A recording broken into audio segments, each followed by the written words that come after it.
නමෝ තස්ස භගවතෝ අරහතෝ සම්මා සම්බුද්දස්ස නමෝ තස්ස භගවතෝ අරහතෝ සම්මා සම්බුද්දස්ස නමෝ තස්ස භගවතෝ අරහතෝ සම්මා සම්බුද්දස්ස ඉති ඒව රූපාය තිරච්ඡාන විජ්ජාය මිච්ඡා ජීවා පටිවිරතෝ හෝති इति ශ්‍රද්ධාවන්ත පින්වත්නි අපි මේ දිනවල දීඝනිකායේ පොට්ටපාද සූත්‍රය සාකච්ඡා කරමින් යනවා විශේෂයෙන්ම බුදුරජාණන් වහන්සේ ක්‍රමානුකූලව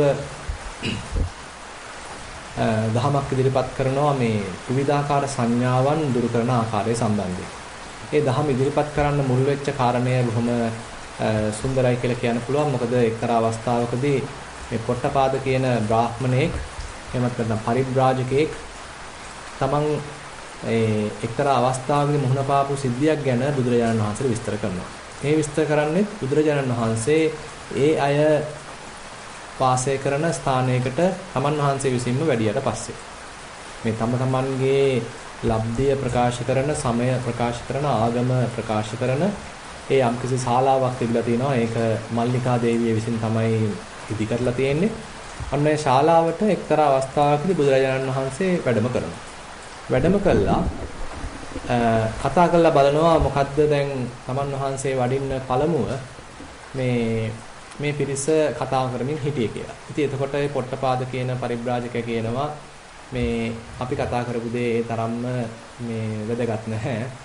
ස්වාමීන් වහන්සේ කෙසේ නමුත් මීට කලින් දවසකදී මට මුහුණ පාන්න වෙච්ච සිද්ධියක් සම්බන්ධයෙන් ඔබ වහන්සේගේ අවධානය යොමු කරන්න මම කැමතියි. ඒ තමයි කුතුහල ශාලා කියලා මේ පිරිසක් එකතු වෙලා විවිධ දේවල් සාර්ථක කරන, විතර්ක කරන, විවාද කරන ස්ථානයකදී මට මෙන්න මේ බඳු අවස්ථාවකට මුහුණ පාන්න සිද්ධ වුණා. ඒ අවස්ථාවේ මමත් එතන හිටියා. ඉතින් එක එක අය අතර කොහොමද මේ අபிසඤ්ඤා නිරෝධය සිද්ධ වෙන්නේ කියන කතාවක් පැන නැගුණා. ඒ කියන්නේ ක්‍රමානුකූලව සංඥාවන් නිරුද්ධ කරන ප්‍රතිපදාව කුමක්ද කියන මාතෘකාවක් පැන නැගුණා. ඉතින් එතෙන්දී එක එක අය එක එක මත ඉදිරිපත් කළා.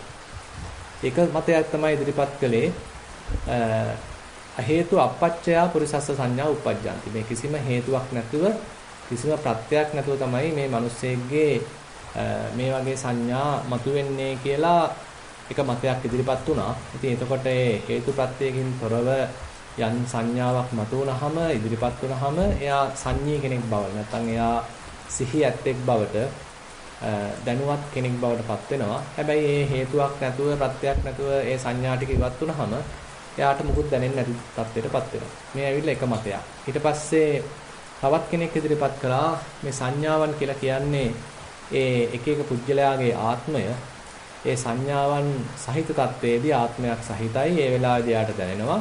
සංඥාවන් ඉවත් වුණාම එයාට ආත්මයක් නැහැ. එතකොට එයාට මුකුත් දැනෙන්නේ නැහැ. කියලා තවත් මතයක් ඉදිරිපත් වුණා.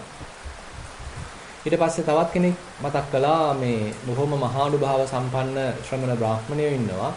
ඒ ශ්‍රමණ බ්‍රාහ්මණයෝ විසින් මේ මිනිස්සෙගේ හිතට මේ සංඥාවන් ඇතුල් කරනවා. ඒ අවස්ථාවේදී ඒ තැනත්තා දැනුවත් භාවයටපත් වෙනවා, සංඤී කෙනෙක් බවටපත් වෙනවා. හැබැයි මේ ශ්‍රමණ බ්‍රාහ්මණයන් විසින් ඒ සංඥාවන් ඒ මිනිස්යාගේ හිතෙන් ඉවත් කරාම මෙයාට මුකුත් තේරෙන්නේ නැති තත්වයකටපත් වෙනවා. තවත් කෙනෙක් කිව්වා එහෙමත් නෙමෙයි මහානුභාව සම්පන්න දෙවියන් ඉන්නවා. අන්නේ දෙවියන් විසින් තැනැත්තෙක්ගේ මනසට මේ සංඥාවන් ඇතුළත් කරනවා. ඒ අවස්ථාවේදී එයා සංඤී කෙනෙක් බවට පත් වෙනවා. හැබැයි ඊට පස්සේ යම් වෙලාවකදී ඒගොල්ලෝ ඒක ඉවත් කළොත් එහෙම එයා සංඤී නැති මුකුත් නොදැනෙන කෙනෙක් බවට පත් වෙනවා කියලා. ඉතින් මේ විදිහට විවිධ මාතෘකා ඔස්සේ මේගොල්ලෝ මතක් කළා මේ කොහොමද සංඥා නිරෝධයක් සිද්ධ වෙන්නේ කියලා. ඉතින් එතකොට මට ඔබ වහන්සේව මතක් වුණා. භාගතුන් වහන්සේ මේවා සම්බන්ධයෙන් අතිශය කුසලයක් මේ හැකියාවක් තියෙන කුසලතාවක් තියෙන කෙනෙක්. ඉතින් ස්වාමීන් වහන්සේ එතන හිටියානම් මට මේ සම්බන්ධයෙන් නිවැරදි අවබෝධයක් ඇති කරගන්න අවස්ථාවක් තිබුණා කියලා මට මතක් වුණා. ඒ නිසා භාගතුන් වහන්සේ කොහොමද මේ ඇත්ත වශයෙන්ම මේ සංඥාවන් නිරුද්ධ වෙන්නේ කියන ප්‍රශ්නය දැන් ඔන්න පොට්ටපාද බුදුරජාණන් වහන්සේගෙන් නගනවා. ඒ වෙලාවේදී බුදුරජාණන් වහන්සේ පළමු කොටම අර කිසිම හේතුවකින් තොරව මේ සංඥා උපදිනවාය සංඥා නිරුද්ධ වෙනවාය කියලා කියන ඒ මතය මුලින්ම බැහැර කරනවා. බුදුරජාණන් වහන්සේ විශේෂයෙන්ම කියනවා සහේතු හි පොට්ටපාද සප්පච්චය පුරිසස්ස සංඥා උප්පජ්ජන්තිපි නිරුද්ධන්තිපි. පොට්ටපාද මේ කෙනෙක්ගේ හිතේ සංඥාවන් පහළ වෙන්න හේතුවක් තියෙනවා සංඥාවන් නිරුද්ධ වෙලා යන්නත් හේතුවක් තියෙනවා. ඒ නිසා මේ කවුරු හරි කියනවා නම් හේතුප්‍රත්‍යයන්ගෙන් තොරවයි මේ සිදුවීම සිද්ධ වෙන්නේ කියලා ඒක සම්පූර්ණ වැරදි මිත්‍යා දෘෂ්ටියක්. කියලා බුදුරජාණන් වහන්සේ ඒක මුලින්ම බැහැර කරනවා. ඊට පස්සේ බුදුරජාණන් වහන්සේ තමන් වහන්සේගේ අවබෝධය මෙතෙන්දී පැහැදිලි කරලා දෙනවා. භාගතුන් වහන්සේ කියනවා සික්ඛා ඒකා සංඥා උප්පජ්ජಂತಿ සික්ඛා ඒකා සංඥා නිරුද්ධಂತಿ. මෙන්න මේ ශික්ෂාවකින් පුහුණුවකින් අපිට වැදගත් නොවන ප්‍රයෝජනවත් නොවන සංඥා ප්‍රදේශයක් අයින් කරන්න පුළුවන්. ඒ වගේම අපිට වැදගත් වෙන ප්‍රයෝජනවත් වෙන යම් සංඥාවක් උපදව ගන්නත් පුළුවන්. ඒතර බුදුරජාණන් වහන්සේ එක්තරා අන්දමකින් ප්‍රතිපදාවක් තමයි ඉදිරිපත් කරන්නේ. ඒ ප්‍රතිපදාව මූලික කරගෙන කෙනෙකුට පුළුවන් ඕනේ නම් සංඥා නිවැරදි සංඥා තමන්ගේ හිත තුළට දියුණු කරන්න. ඒ වගේම වැරදි සංඥා එහෙමත් නැත්නම් හානිකර සංඥා අනවබෝධය පිණිස හේතු වෙන සංඥා හිතින් බැහැර කරන්න. ඒතර මෙන්න මේ පුහුණුව ප්‍රතිපදාව තමයි බුදුරජාණන් වහන්සේ ඉදිරිපත් කරන්නේ. ඒතර මේ පුහුණුව එක පාඩම් භාවනාවකින් පටන් ගන්න පුහුණුවක් නෙමෙයි බුදුරජාණන් වහන්සේ මේ දෙන ක්‍රමෝපායන් ඇත්තටම සීල සමාධි ප්‍රඥා කියන මෙන්න මේ ශික්ෂා තුනම සම්බන්ධ වෙන ආකාරයෙන් තමයි ඉදිරිපත් කරලා තියෙන්නේ. දැන් ඒ නිසා තමයි අපි සෑහෙන වෙලාවක් ඇත්තටම ගිය සතියත් අපි සාකච්ඡාවට බඳුන් කළේ මෙන්න මේ සීල ශික්ෂාව සම්බන්ධයෙන්.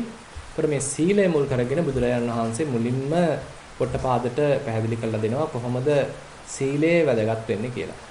දැන් එක පැත්තෙන් අපිට හිතන්න පුළුවන් මේ සංඥා නිරූපණය වීම නිසා තමයි සංඥාවල පැටලීම නිසා තමයි ඒවට වැදගත්කම් දෙන්න ගිහිල්ලා තමයි ඒ සංඥා කෙරෙහි වැරදි අර්ථකථනයන් දෙන්න ගිහිල්ලා තමයි අපි සම්පූර්ණයෙන්ම පැටලැවිලි සහගත සිතුවිලි වල තව තව නිමග්න වෙමින් ප්‍රපංච කරමින් සම්පූර්ණ අවුල් ජාලාවක පැටලෙනවා.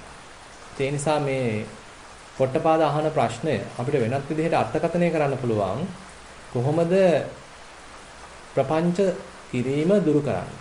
ප්‍රපංච සංඥා සංඛාවන් ඒ කියන්නේ වටවලල්ලේ යෑම අනවශ්‍ය දිගින් දිගට කල්පනා කර කර සිටීම මේ මනස තුලින්ම සිදුවෙන පටලැවීම ඒ සියල්ල බැහැර කරන ප්‍රතිපදාව කුමක්ද කියලා අහන ප්‍රශ්නයක් කියලා අපිට ඉතින් ඕනේ නම් කෙනෙකුට අර්ථ දක්වන්න පුළුවන්. මොකද බුදුරජාණන් වහන්සේම දේශනා කරනවා සංඥා නිදානාහි පపంచ සංඛා.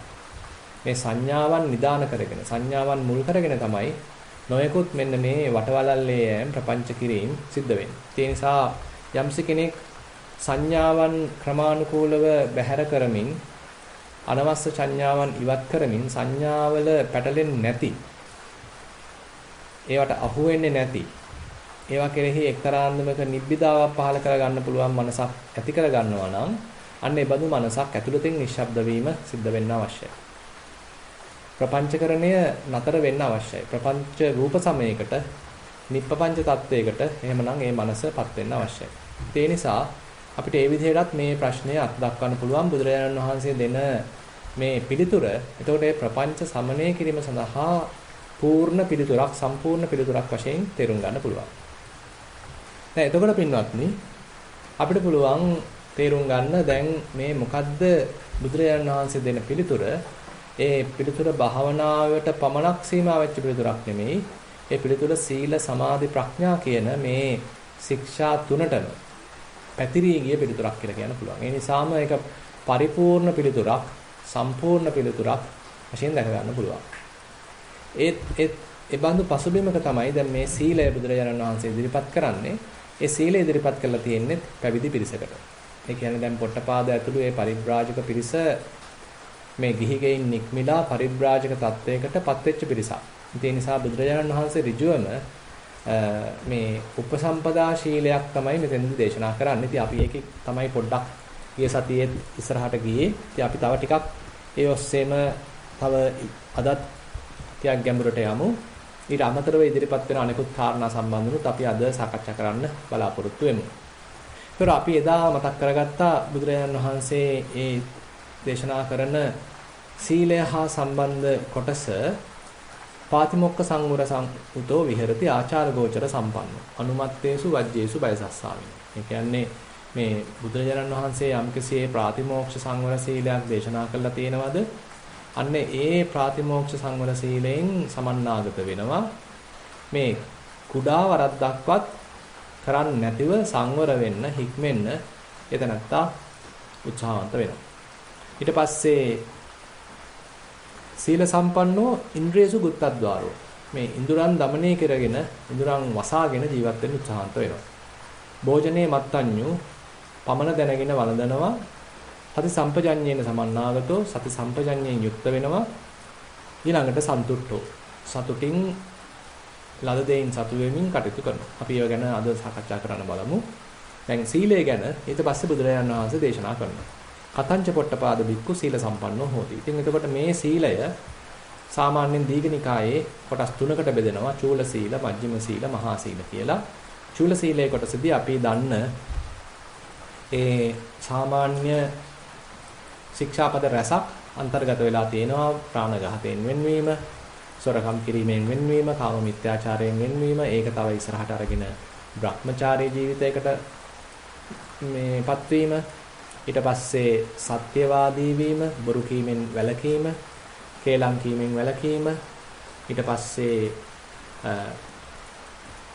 තේරුමක් නැති වචන සම්ප්‍රප්පලාප කතාවෙන් ඈත් වීම, පරුෂ වචන කීමෙන් ඈත් වීම. මේ විදිහට ඒ අපි අහලා තියෙන යම් පමණක ඒ සිල්පද රසක් මෙතෙන්දී බුදුරජාණන් වහන්සේ මතක් කරලා දෙනවා. ඊට පස්සේ තවත් ටිකක් ගැඹුරට යනවා. ඒ අපි සාමාන්‍යයෙන් ගිහි පින්වතුන් 8 සීල් දස සීල් සමාදන් වෙනකොට ඒ දේශනා වෙන ඒ නැටුම් ගැයුම් වැයුම් ඊළඟට ශරීරයේ සැරසීම් වගේ දේවල් වලිනුත් ඈත් වෙලා කටයුතු කරනවා. ඊළඟට මුදල් පරිහරණයෙන් ඒ වැනුත් වැළකීලා කටයුතු කරනවා. ඉතින් මේ විදිහට බුදුරජාණන් වහන්සේ චූල සීලය මතක් කරාට පස්සේ දේශනා කරාට පස්සේ දැන් ඊළඟට ඉදිරිපත් කරනවා මජ්ක්‍ධිම සීලය කියන කොටස. එතෙන්දී විවිධාකාර ඒ විසූක දස්සන වලින් ඈත් වීලා කටයුතු කිරීම මුලින්ම දේශනා වෙනවා. ඒ කියන්නේ සමහර අය මේ විවිධාකාර නැටුම් ගැයුම් වැයුම් ඉතින් ඒ කාලෙත් තිබිලා තියෙනවා. අපි හිතමු බෙර පාවිච්චි කරලා කරන නැටුම් ගැයුම්, ඊළඟට විවිධාකාර ක්‍රීඩාවන්, ඊළඟට සත්තු ඉදිරිපත් වෙලා කරන විවිධාකාර පොර, ඒ කියන්නේ අශ්ව පොර, ගොම් පොර, එළු පොර, බැටළු පොර මේ වගේ විවිධාකාර දේවල් මේ කාලෙත් තිබිලා තියෙනවා. ඉතින් මේ ශික්ෂාවක හික්මෙන්න උත්සාහවත් වෙන තැනැත්තා ඒවා බලන්න යන්නේ නැතිව එයා බොහොම හික්මීමකින් යුක්තව සංවරයෙන් යුක්තව කටයුතු කරනවා. ඊට පස්සේ උච්චාසයන මහාසයනං අනුත් මේ ඒ උස්සසුන් මහාසුන් වලින් ඉවත් වෙලා කටයුතු කරන්න මේ තැනත්තා උත්සාහන්ත වෙනවා. ඒ කියන්නේ කය අනවශ්‍ය විදිහට කයට සුඛෝපභෝගී බවක් දෙන්න යන්නේ නැහැ. කාම සුකල්ලිකා නියෝගයකට යන්නේ නැහැ.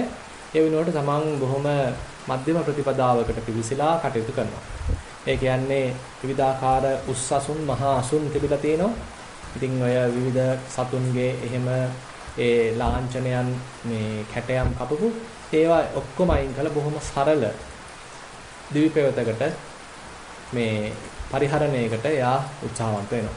ඊළඟට කතා කරද්දී කතා කරන්නේ Tamanට වටිනා දෙයක්මයි, තේරුමක් ඇති දෙයක්මයි. අනවශ්‍ය කතාවන් කරන්නේ නැතිව එයා ඒ Tamanගේ වචනේ හික්මවා ගන්නවා. දැන් ඒ තිරච්ඡාන කතාවන් 32ක් ගැන අපි මීට කලිනුත් සාකච්ඡා කළා.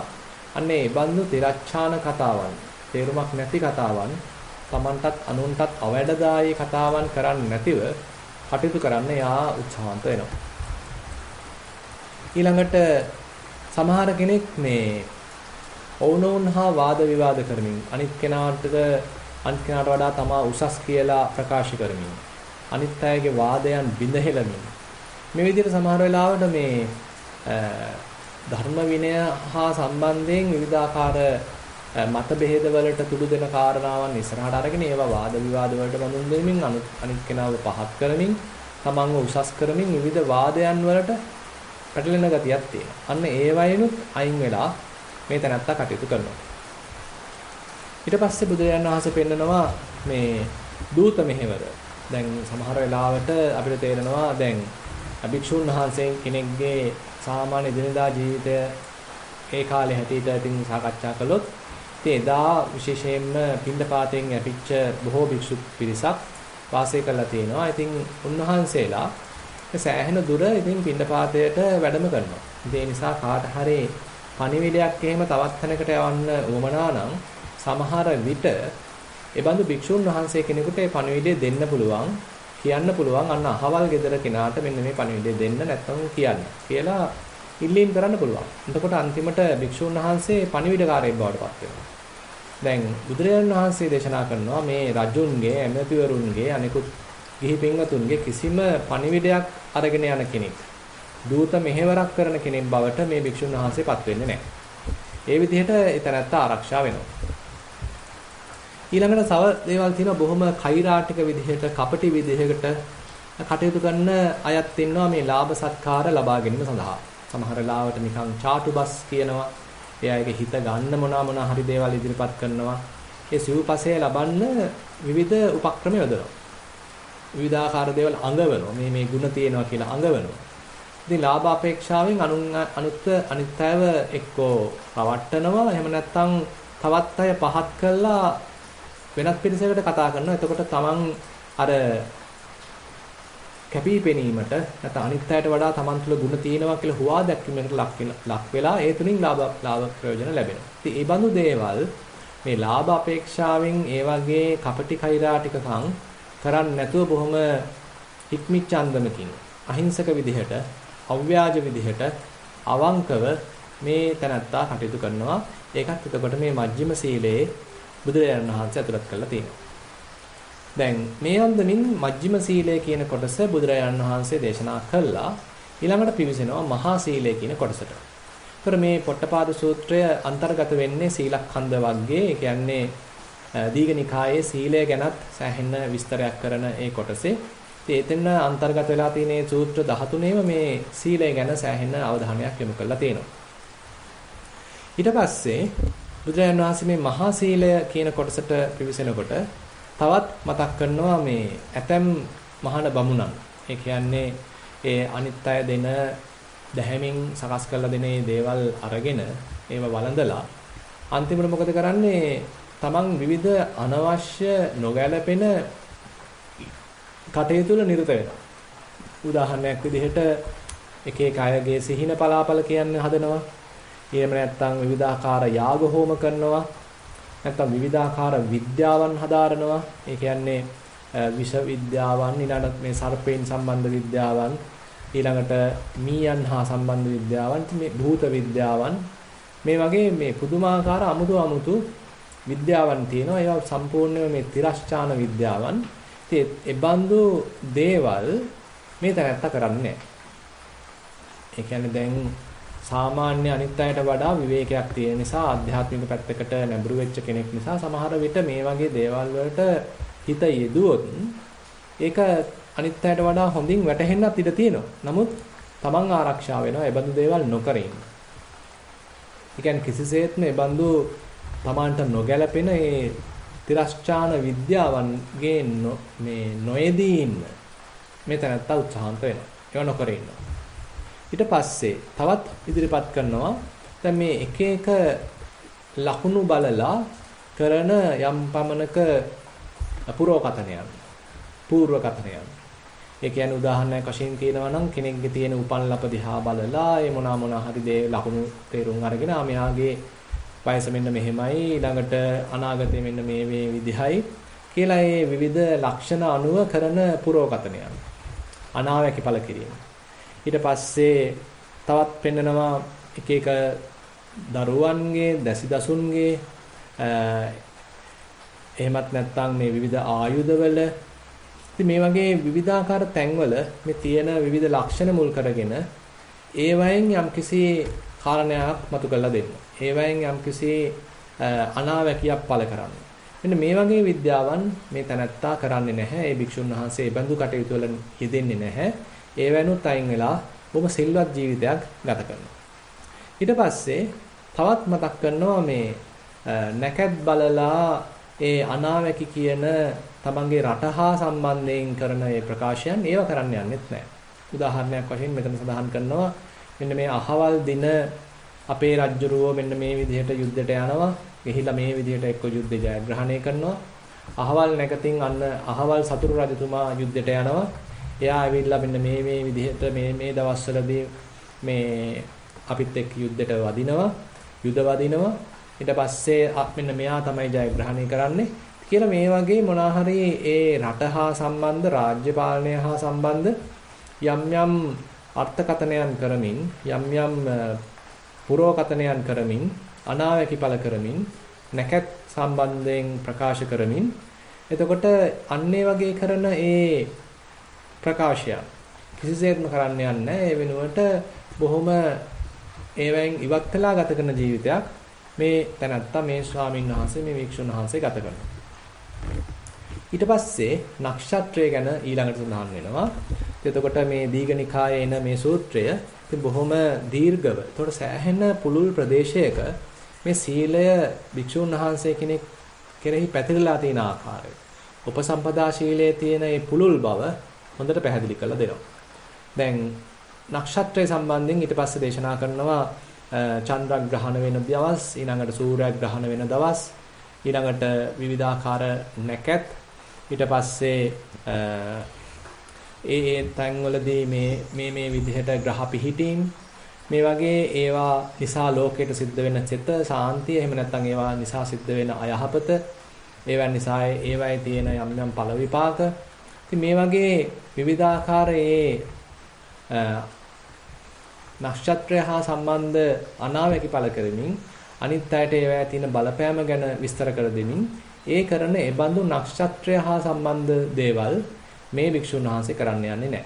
එතකොට ඒවැනුත් ඈත් වෙලා ඒ භික්ෂුන් වහන්සේ කටයුතු කරනවා. ඊළඟට තව මතක් කරනවා දැන් කාලගුණය ගැන. අද නම් වහින්න පුළුවන් මේ දවසේ වහිනවා මේ දවසට වහින්නේ නැහැ. මේ දවසට වැස්සට පස්සේ මෙන්න මේ විදිහට භෝග වැවිලා ශාස්ත්‍රීක වෙනවා. එහෙම නැත්නම් මේ කාලෙදි දුර්භික්ෂයක් ඇති වෙනවා. මේ කාලෙදි රට නැවතත් සමෘද්ධිමත් වෙනවා. ඊට මේ දුර්භික්ෂය අවසන් වෙනවා. මේ කාලෙදී මොකක් හරි යම් රෝගයක් व्यसනයක් සිද්ධ වෙනවා. මේ කාලෙදී ඒවා නැති වෙලා යනවා. මේ වගේ විවිධාකාර අන්දමින් තවත් ඒ ලෝකායත විෂයන් සම්බන්ධයෙන් මේ ලෝකයේ පවතින සාමාන්‍ය සම්මුති ලෝකයේ ඒ සිද්ධ වෙන දේවල් ගැන කරන විවිධාකාර අනාවැකි ඵල කිරීම ඒවා කරන්න යන්නෙත් නැහැ. ඒ බඳු තිරස්චාන විද්‍යාවන්ගෙන් මිත්‍යා ජීවයෙන් ඈත් වෙලා කටයුතු කරනවා. දැන් තවත් කෙනෙක් ඊට පස්සේ බුදුරජාණන් වහන්සේ දේශනා කරනවා සමහර විට ඔය දැන් කාලේ විදිහට කියනවා නම් පේන කියන දේවල්, වස් කවි කියන දේවල්, සෙත් කවි කියන දේවල්, ඔන්න වගේ දේවල් වලිනුත් ඈත් වෙලා කටයුතු කරනවා. සමහර වෙලාවට මේ ආවාහ විවාහ සම්බන්ධයෙන් කරන අනාවැකි ඵල කිරීම, ඒ අයට සුදුසු උපදෙස් දීම් වශයෙන් ඒ කියන්නේ මේ නැකත් එහෙම බලලා කියලා දීම්. එහෙම නැත්නම් ඒ අයගේ වෙන් වෙනහම පස්සේද ඒ දෙගොල්ලන් එකතු කිරීම, මුදල් පොලියට දෙන්න නැකත් කියන දේවල්, සෞභාග්‍ය ඇති කරගන්න යంత్ర මන්ත්‍ර ගුරුකම් කරන දේවල්, ඊළඟට මන්ත්‍ර ජප කරනවා වගේ දේවල්. ඒතර මෙන්න මේ වගේ දේවල් සම්පූර්ණයෙන්ම කරන්නේ නැතුව ඒවෙන් ඈත් වෙලා බොහෝ පිරිසුදු ජීවිතයක්, සිල්වත් ජීවිතයක් ගත කරන්න උත්සාහන්ත වෙනවා. ඊළඟට බෙහෙත් හේත් කරන දේවල්. දැන් මේ ගිහි පින්වතුන්ට බෙහෙත් කරන එක. ඒ කියන්නේ උදාහරණයක් වශයෙන් කියනවා නම් ශාන්ති කර්ම, ඊට පස්සේ මේ උදර රෝග වලට කරන විවිධාකාර බෙහෙත් හේත්, හිසේ රෝග වලට කරන විවිධාකාර බෙහෙත් හේත්, ලය විරේක කිරීම, බඩ විරේක කිරීම. ඉතින් මේ වගේ රාශියක් මෙතන සඳහන් වෙනවා. ඒ විවිධාකාර ලෙඩ රෝග වලට බෙහෙත් කරන දේවල්. ඒ බඳු ගිහි පින්වතුන්ට බෙහෙත් හේත් කරන්න මේ භික්ෂුන් වහන්සේ ඉදිරිපත් වෙන්නේ නැහැ. ඒ බඳු කටයුතු වලනුත් ඈත් වෙලා කටයුතු කරනවා. ඊට පස්සේ මේ විදිහට ඒ සියල්ලෙන් අයින් වෙලා ඒ අනවශ්‍ය කටයුතු වලින් ඉවත් වෙලා සම්මා ආජීවයෙන් යුක්තව කටයුතු කරනවා. දැන් ඇත්තටම මෙහෙම අපිට දේශනා කරන්න පුළුවන් මේක අද විස්තර වෙන අන්දමින් දැන් සීලේ කොටස් හතරක් සාමාන්‍යයෙන් භික්ෂුන් වහන්සේලා විශේෂෙහි බුදුරජාණන් වහන්සේ දේශනා කරනවා. එකක් තමයි ප්‍රාතිමෝක්ෂ සංවර සීලය. ඊට පස්සේ ඉන්ද්‍රිය සංවර සීලය. ඊළඟට ප්‍රත්‍ය සම්නිෂ්ඨ සීලය. ඊළඟට ආජීව පාරිශුද්ධ සීලය. දැන් එතකොට අපි මේ වෙනකොට ඔය ප්‍රාතිමෝක්ෂ සංවර සීලයත් ආජීව පාරිශුද්ධ සීලයත් කියන කොටස් දෙක තමයි බොහෝ සෙයින් දැන් මේ දේශනා කරලා තියෙන්නේ. ඒ කියන්නේ බුදුරජාණන් වහන්සේ මේ චූල සීල, මජ්ක්‍ධිම සීල, මහා සීල කියන කොටස් තුනට මෙන්න මේ ප්‍රාතිමෝක්ෂය හා සම්බන්ධ ඒ භික්ෂුන් වහන්සේ ආරක්ෂා කරන සීල්පද හා සම්බන්ධ සීලය ප්‍රාතිමෝක්ෂ සංවර සීලය දේශනා කරලා තියෙනවා.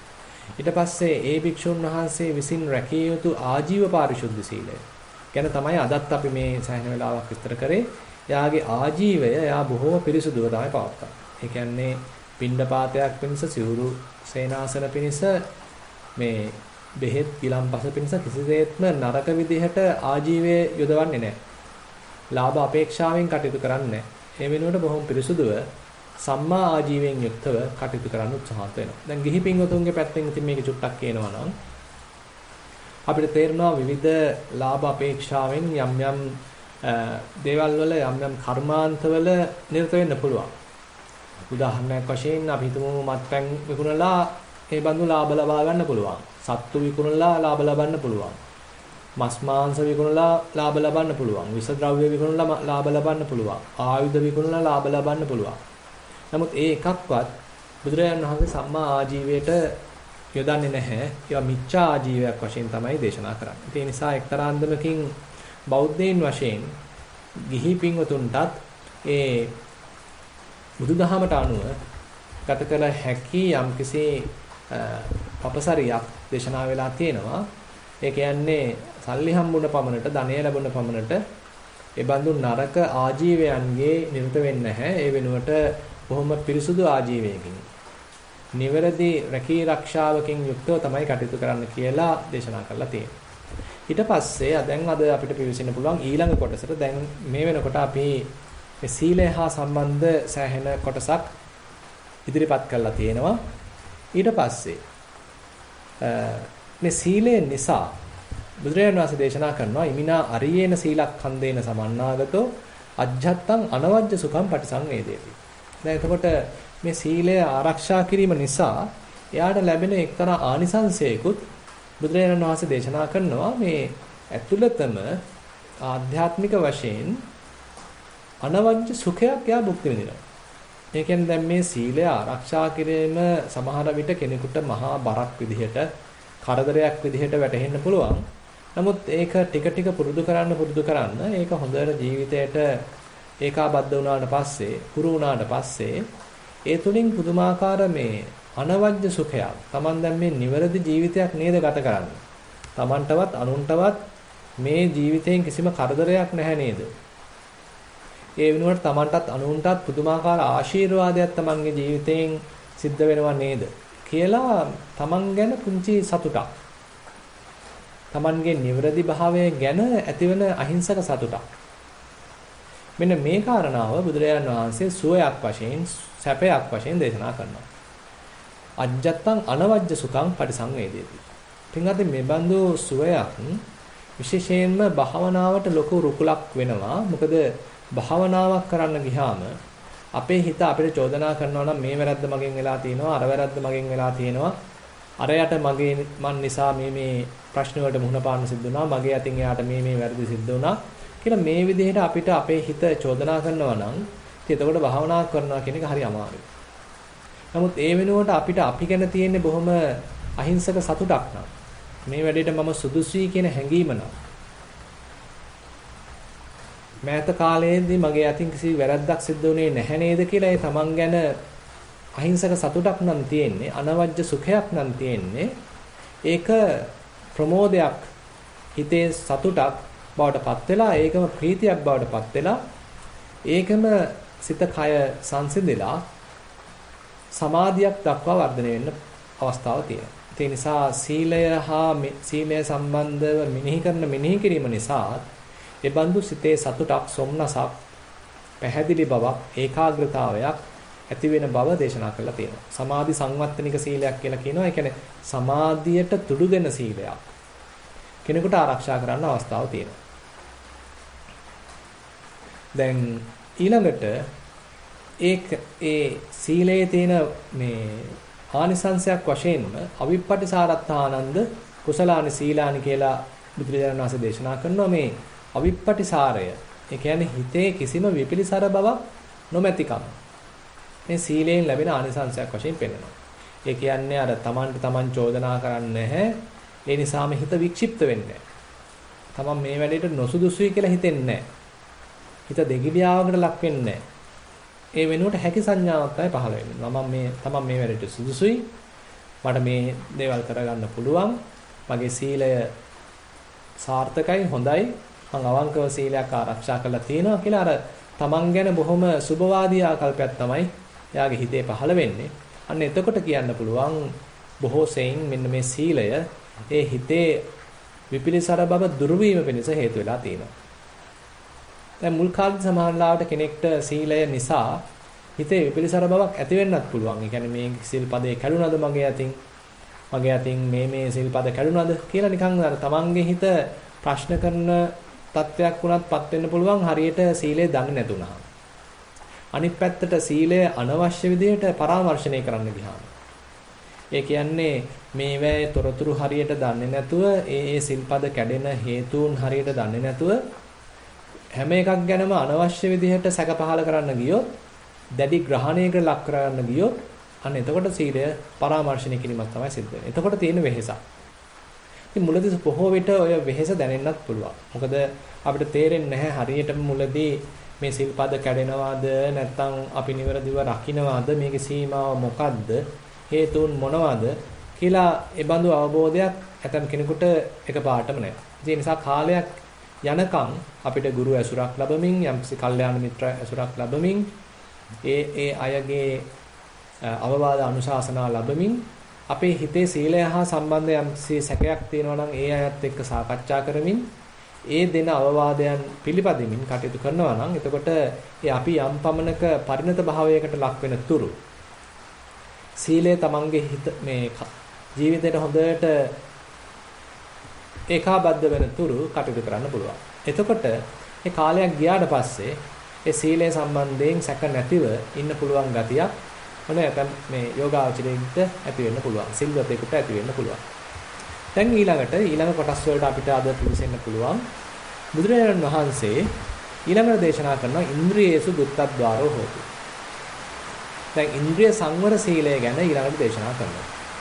දැන් පින්වත්නි අපි ඉන්ද්‍රිය සංවර සීලය කියන එක ගැන කතා කරද්දී දැන් අපි දන්නවා අපිට ප්‍රධාන වශයෙන් ඉන්ද්‍රයන් පහක් තියෙනවා ඇස, කන, නාසය, දිව, කය කියලා. ඇහෙන් අපිට රූප බලන්න පුළුවන්. කනෙන් ශබ්ද අහන්න පුළුවන්. ඊළඟට නාසයෙන් ගඳ සුවඳ බලන්න පුළුවන්. ඊට පස්සේ දිවෙන් රස බලන්න පුළුවන්. කයෙන් ස්පර්ශ ලබන්න පුළුවන්.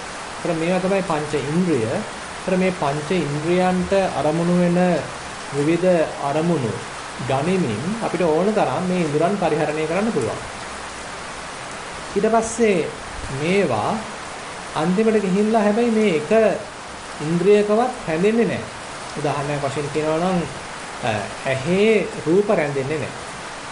කනේ ශබ්ද රැඳෙන්නේ නැහැ. නාසයේ ගඳ සුවඳ රැඳෙන්නේ නැහැ. දිවේ රස රැඳෙන්නේ නැහැ. කයේ ස්පර්ශයෙන් රැඳෙන්නේ නැහැ.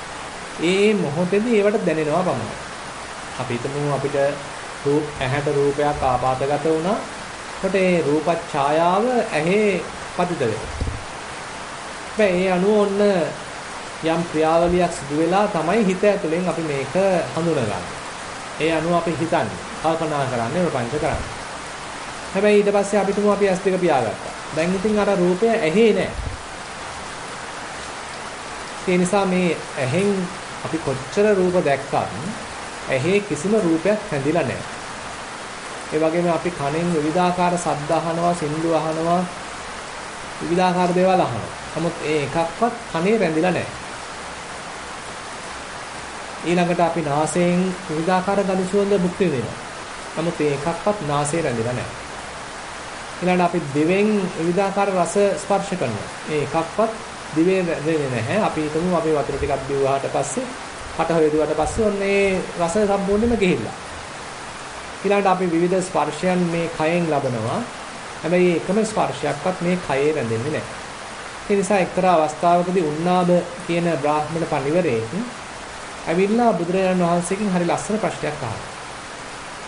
ඉතින් එතුමා කියනවා මේ ඇහැ ගනුදෙනු කරන්නේ රූපත් එක්ක විතරයි. කන ගනුදෙනු කරන්නේ ශබ්දත් එක්ක විතරයි. නාසය ගනුදෙනු කරන්නේ ගඳ සුවඳත් එක්ක විතරයි. දිව ගනුදෙනු කරන්නේ රසත් එක්ක විතරයි. කය ගනුදෙනු කරන්නේ ස්පර්ශයන් එක්ක විතරයි. මේවා පටලෙන්නේ නැහැ. දිවට බෑ මේ ගිහිලා රූප බලන්න. නැත්තම් ශබ්ද අහන්න බෑ. එයාට පුළුවන් රස දැනගන්න විතරයි. ඇහැට බෑ ගිහිලා ශබ්ද අහන්න, ගඳ සුවඳ බලන්න.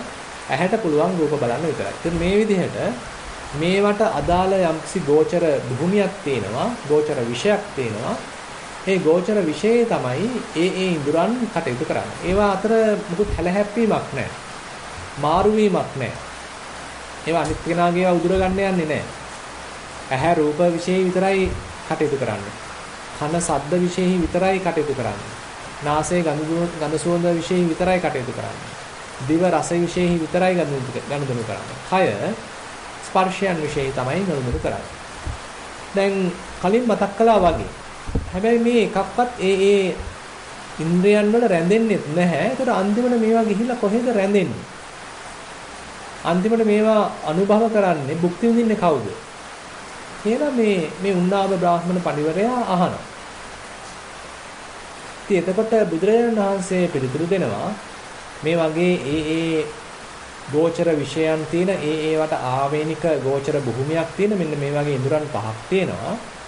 මේ ඉඳුරන් පහ ඕනෝන් අතර කිසි වාද ભેදයක් ඇත්තේ නැහැ, පටලවා ගැනීමක් නැහැ. මේවට ලැබෙන මේ අරමුණු භුක්ති විඳින්නේ, පරිහරණය කරන්නේ,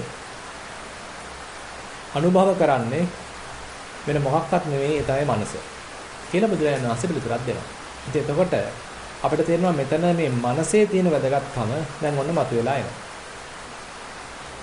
ඒ කියන්නේ ඇහෙන් බලන රූප, පෙනෙන රූප අපි දිගට පරිහරණය කරන්න ගියාම, එයා නැවත නැවත බලන්න ගියාම, ඒවා තොරතුරු නිමිති අනුව්‍යංජන ගන්න ගියාම අන්තිමට ඒවා එකක්වත් ඇහි නම් රැඳෙන්නේ නැහැ. හැබැයි ඒවා ගිහිල්ලා තැම්පත් වෙනවා අපේ හිතේ. තව ඒ නිසා කෙලෙස් වැඩෙනවා. හිත තව අවුල් වෙනවා. හිත තිබුණා නම් යම්කිසි සංසිනීමක්, සහනයක්, සැහැල්ලුවක්, උපේක්ෂාවක්, නොකිලිටි බවක්, නිකලස් බවක් තිබුණා නම් ඒක දැන් අපිට අහිමි වෙනවා. අර ඇහෙන් දැක්ක රූපේ හිත ගිහිල්ලා පැටලෙනවා. හිතේ දැන් ඔන්න ආයෙමත් විවිධාකාර ලෝභ සිතුවිලි පහළ වෙනවා, රාග සිතුවිලි පහළ වෙනවා, ද්වේෂ සිතුවිලි පහළ වෙනවා. ඔන්න සම්පූර්ණයෙන්ම හිත මුලාවටපත් වෙනවා.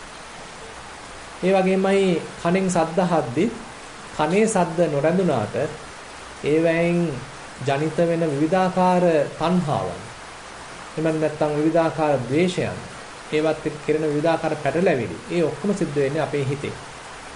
ඒ නිසා වැඩියෙන්ම කෙලෙස් ජනනය කරපු ශබ්ද ටික අපේ හිතේ තැන්පත් වෙනවා. ඊළඟට අපි නාසයෙන් ගඳ සුවඳ බලනකොට ඉතින් එතනදිත් අපේ හිත වැඩියෙන්ම ඇලුම් කරපු ටික මතක තියාගන්න. ඒකට තමයි අපි කෙලෙස් පහල කරගන්නේ. ඒකේ තමයි අපි සම්පූර්ණයෙන් පැටලෙන්නේ. ඒක තමයි පස්සේ වෙලාවක මතක් කරලා දෙන්නේ. ඒක තමයි පස්සේ වෙලාවක ඉල්ලන්නේ, ප්‍රාර්ථනා කරන්නේ. ඊට පස්සේ මේ දිවට විවිධ රසයන් දැනෙනවා. හැබැයි දිවේ ඒවා එකක්වත් රැඳෙන්නේ නැහැ. ඒ අපි රසයන් භුක්ති විඳින අවස්ථාවේදී අපේ හිතේ විවිධ තණ්හාවක්, ආසාවක්, කෑදරකමක් පහළ වෙන්න පුළුවන්. ඒවම නැවත නැවත ඉල්ලන්න පුළුවන්. ඒවා ගැනම කල්පනා කරන්න පුළුවන්, ප්‍රපංච කරන්නත් පුළුවන්. අර හිත තමයි මේවත් එක්ක අන්තිමට ඉදිරිපත් වෙලා තියෙන ගනුදෙනු කරන්නේ. දිව නිකන් මාධ්‍යයක් පමණයි. නිකන් භෞතික අවයවයක් පමණයි ඒ රස පිළිබඳ යම් සංඥාවක් ඇතුළට ගන්න.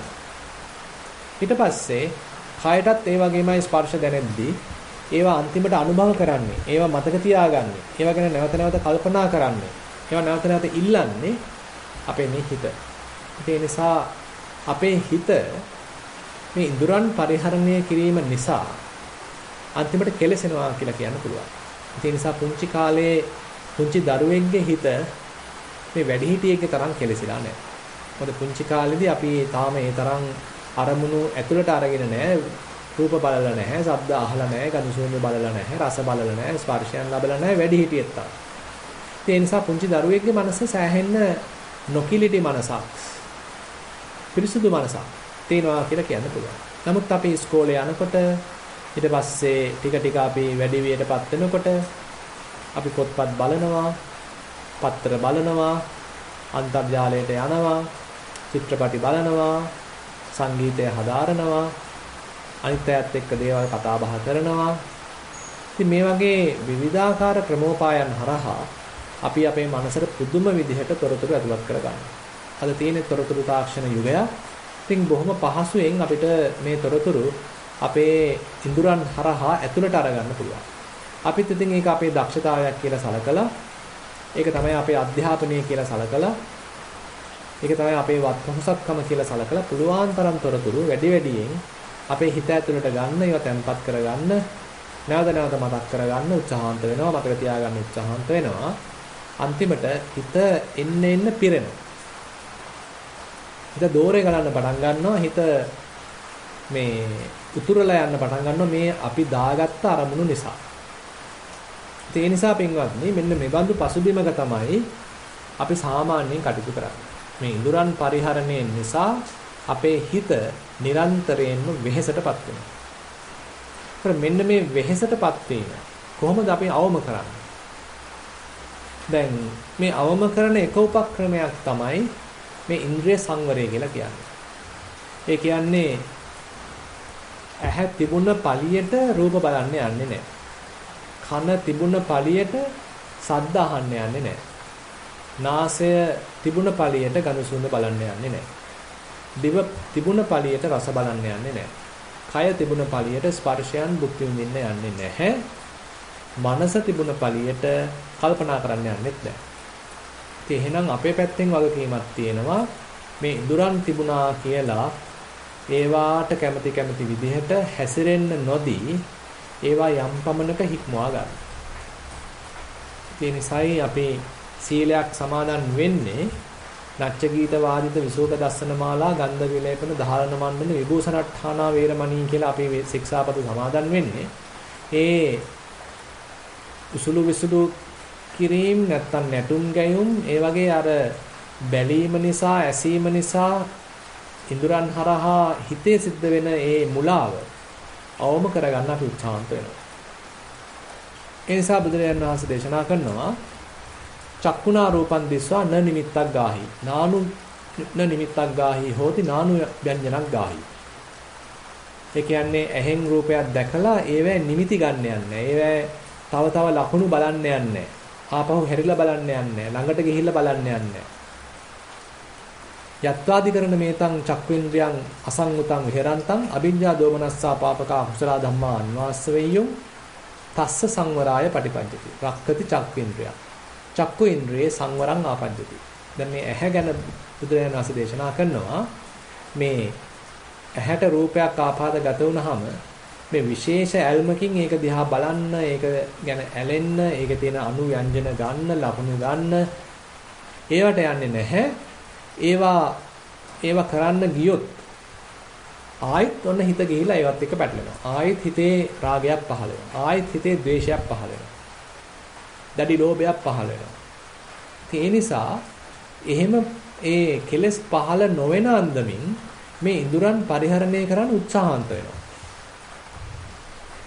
ඉතින් මේ අන්දමින්මයි මේ කන සම්බන්ධයෙන් කියන්නේ.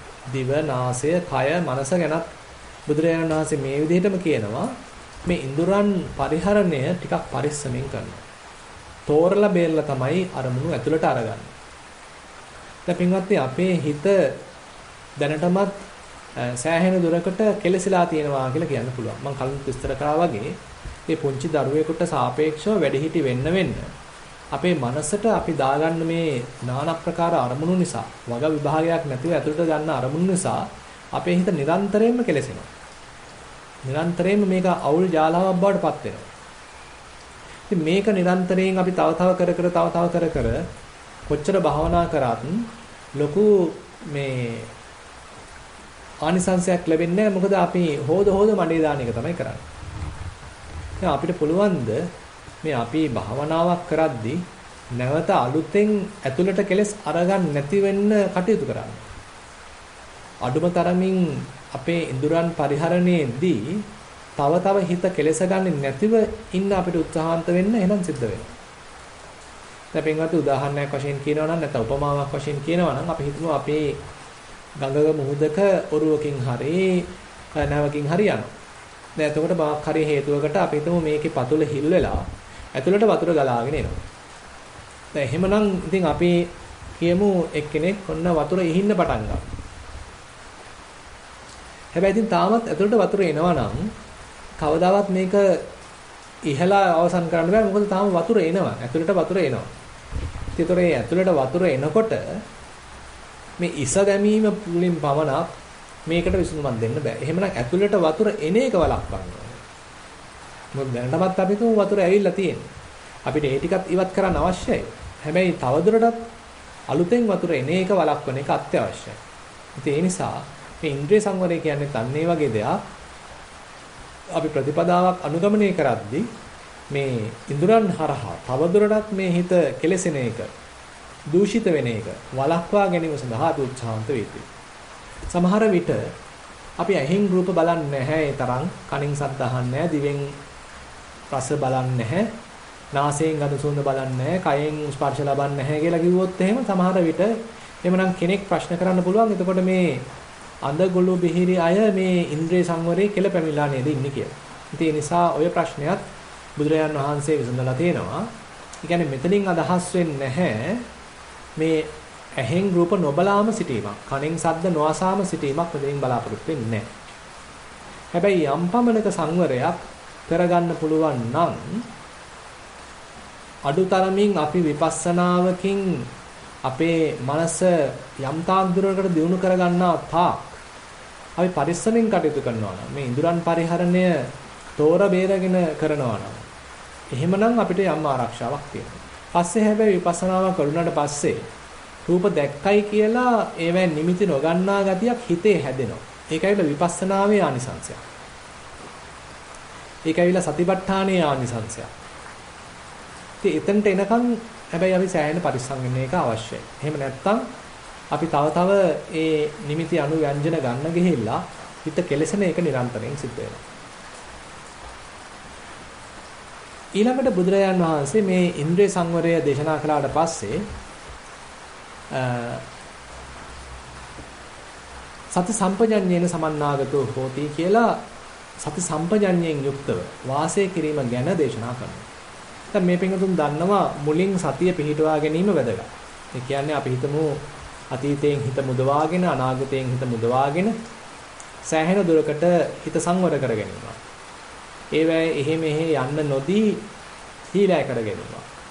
අතීතයේ අනාගතයේ පැටලෙන්න නොදී වර්තමානයේ පවත්වා ගැනීම. මේ මොහොතට අවදි වීම. එhmenan මේ සීලෙන් කෙරෙනවා.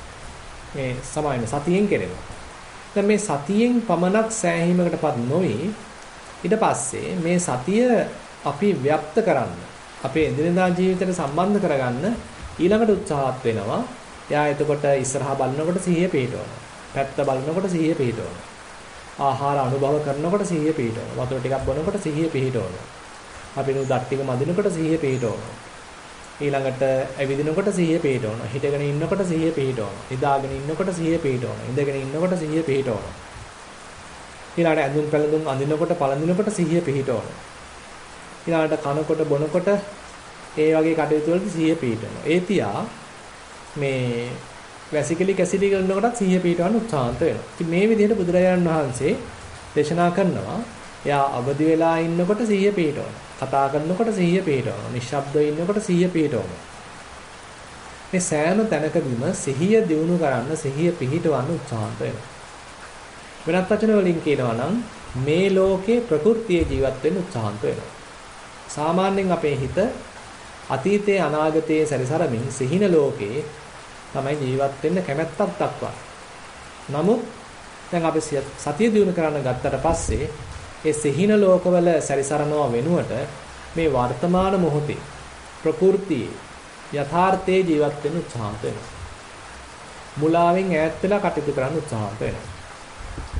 දැන් මේ විදිහට බුදුරජාණන් වහන්සේ මේ සතියේ පැතිරවීම එදිනදා ජීවිතයත් එක්ක මේක එක්කාසු කිරීම අඛණ්ඩ සතියක් වර්ධනය කිරීම දිගට පවතින සතියක් පැවැත්වීම කියන පැත්ත හඳුන්ලා දෙනවා.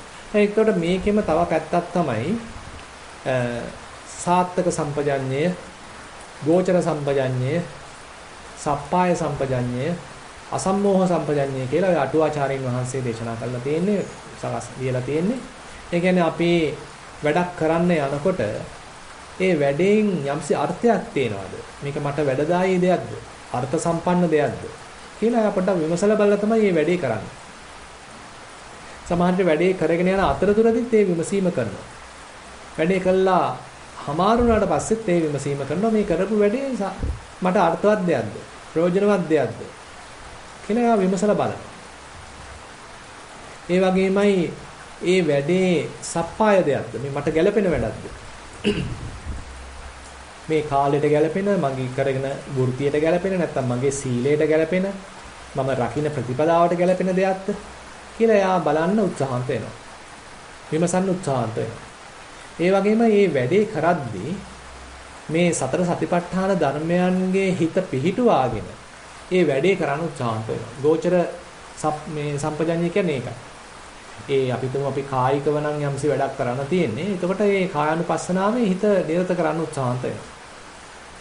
අපි නැත්තම් යමක් හිතලා මතලා නම් කරන්න තියෙන්නේ යම්කිසි අන්දමකින් සතිය පිහිටුවාගෙන ඒ මතක් කිරීම කරන්න නැත්තම් උපකල්පන කරන්න උත්සාහන්ත වෙනවා. ඉතින් මේ විදිහට සතිය පිහිටුවාගෙන මේ සතර සතිපට්ඨානයේ සිහිය පිහිටුවාගෙන ඒ කරන කාර්යය කරන්න උත්සාහන්ත වෙනවා. ඊළඟට අසම්මෝහ සම්පජඤ්ඤය කියලා ඒ කරන වැඩේ ගැන යම්කිසි ප්‍රඥාවකින් බලමින් දකිමින් එතන සිද්ධ වෙන දේ පිළිබඳ ටිකක් ගැඹුරකින් දකිමින් විපස්සනාවකට හිත මෙහෙවන්න. එහෙමත් නැත්නම් ඒ වැඩේ තුලිනුත් Taman තුල නුවණක් දිනු කරගන්න කෙනෙක් උත්සාහන්ත වෙනවා. ඒත් මේ විදිහට අවස්ථා හතරකිනුත් මේ සම්පජඤ්ඤය විස්තර කරනවා. ඒ වගේමයි අපිට යම්සි දෙයක් සම්බන්ධයෙන් මේ විදිහට පුළුල්ව දකින්න පුළුවන්කම, සිහිය පිහිටවන්න කම ඇති වෙන්න මේ සතිය නිකාන් ඔහෙ මතු පිට රැඳෙන්නේ නැතිව ටිකක් විනිවිද යන ගතියක්, ගැඹුරකට යන ගතියක්, මුලට යන ගතියක්, යෝනිසෝ මනසිකාරය හා යෙදවිච්ච ගතියක් එකතු වෙලා දැන් උන නුවණ වෙතට අපිව අරගෙන යනවා. ඒකම තමයි අත්‍තරම අසම්මෝහ සම්පජඤ්ඤයේදී විස්තර වෙන්නේ. දැන් මුලා වෙලා කටයුතු කරනවා වෙනුවට සම්මුතිය තුළ අතරමං වෙලා කටයුතු කරනවා වෙනුවට හොඳට සූක්ෂමව විස්තර දකිමින් යථාර්ථය දකිමින් ඇත්ත සතියෙන් දකිමින් කටයුතු කරන්න උත්සාහන්ත වෙනවා. එතකොට මේ සති සම්පජඤ්ඤේ සෑහෙන පැති කීපයක් අපිට තේරුම් ගන්න පුළුවන්. ඒ බඳු සති සම්පජඤ්ඤයකින් යුක්තව තමයි දැන් මේ තැනත්තා කටයුතු කරන්නේ. ඊට පස්සේ බුදුරජාණන් වහන්සේ දේශනා කරනවා සන්තුට්ඨෝ හෝති. දැන් මේ බොහොම ලද දෙයින් සතුටු වෙච්ච කෙනෙක් විදිහට තමයි කටයුතු කරන්නේ. එයා යම් කිසි පින්ඩපාතයක් ලැබුණා නම් ඒකෙන් සතුටු වෙනවා. ඒ කියන්නේ සමහර දවසකට ඔන්න ප්‍රණීත පින්ඩපාතයක් ලැබුණා වෙන්න පුළුවන්. සමහර දවසට බොහොම කටුක, බොහොම අල්ප පින්ඩපාතයක් ලැබුණා වෙන්න පුළුවන්. හැබැයි එයා ඒක ගැන හිතේ අමනාපයක් පහළ කරගන්න යන්නේ නැහැ. කාටවත් චෝදනා කරන්න යන්නේ නැහැ. ඒ වෙනුවට ලද දෙයින් සතුටු වෙලා කටයුතු කරනවා.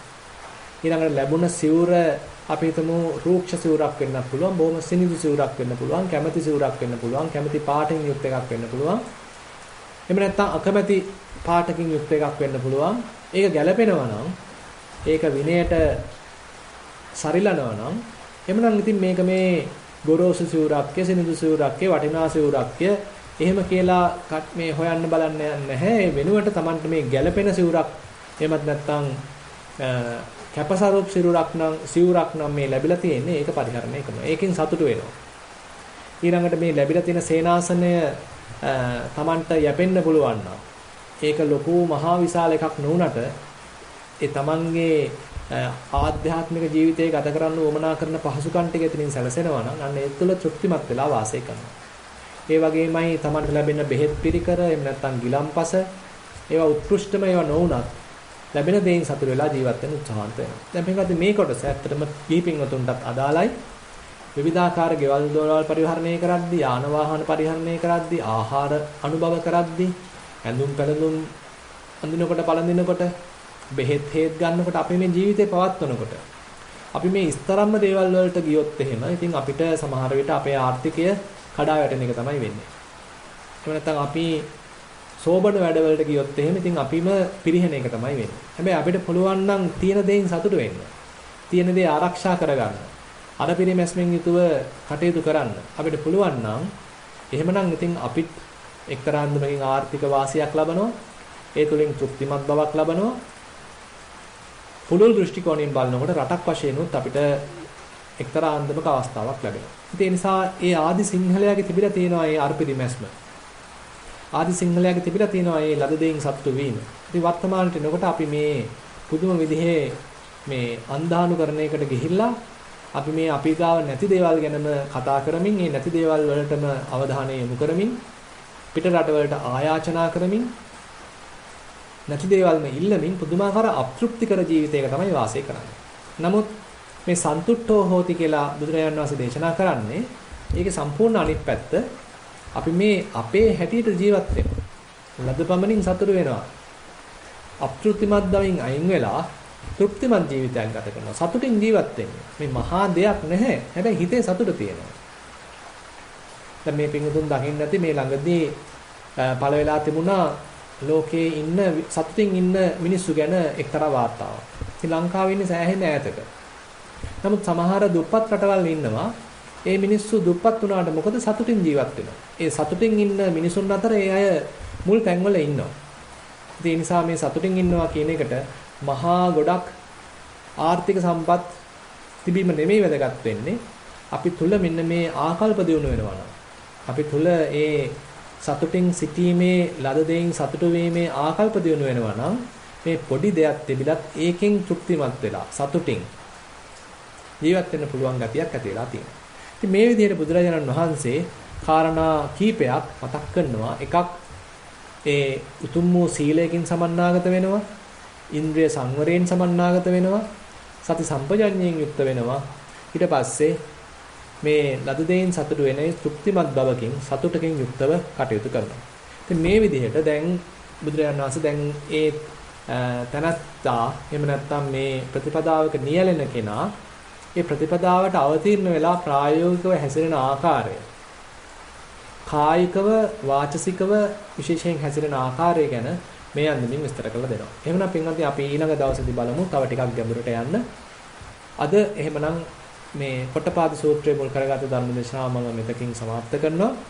මේ පින්වතුනුත් මේ කරපු දේශනාවත් තේරුම් අරගෙන ඒ තුලින් යම් කිසි දෙයක් තමන්ගේ සීලයට, තමන්ගේ ඉන්ද්‍රිය සංවරයට, ලද දෙයින් සතුටු වීමට, ඉන්ද්‍රයන්ගේ පරිහරණයට එකතු කරගන්න තියෙනවා නම් ඒවා එකතු කරගෙන අපේ ජීවිත සාර්ථක කරගන්න, ඒ තුලින් අපේ ආධ්‍යාත්මික ජීවිතය සරු කරගන්න අපි උත්සාහත් වෙමු. ඒ සඳහා මඟ පෙන්වීමක්, දිරිගැන්වීමක් අද දින ධර්ම දේශනාවනුත් සිදු වේවා කියලා ප්‍රාර්ථනා කරනවා. සියලු දෙනාටම තෙරුවන් සරණයි.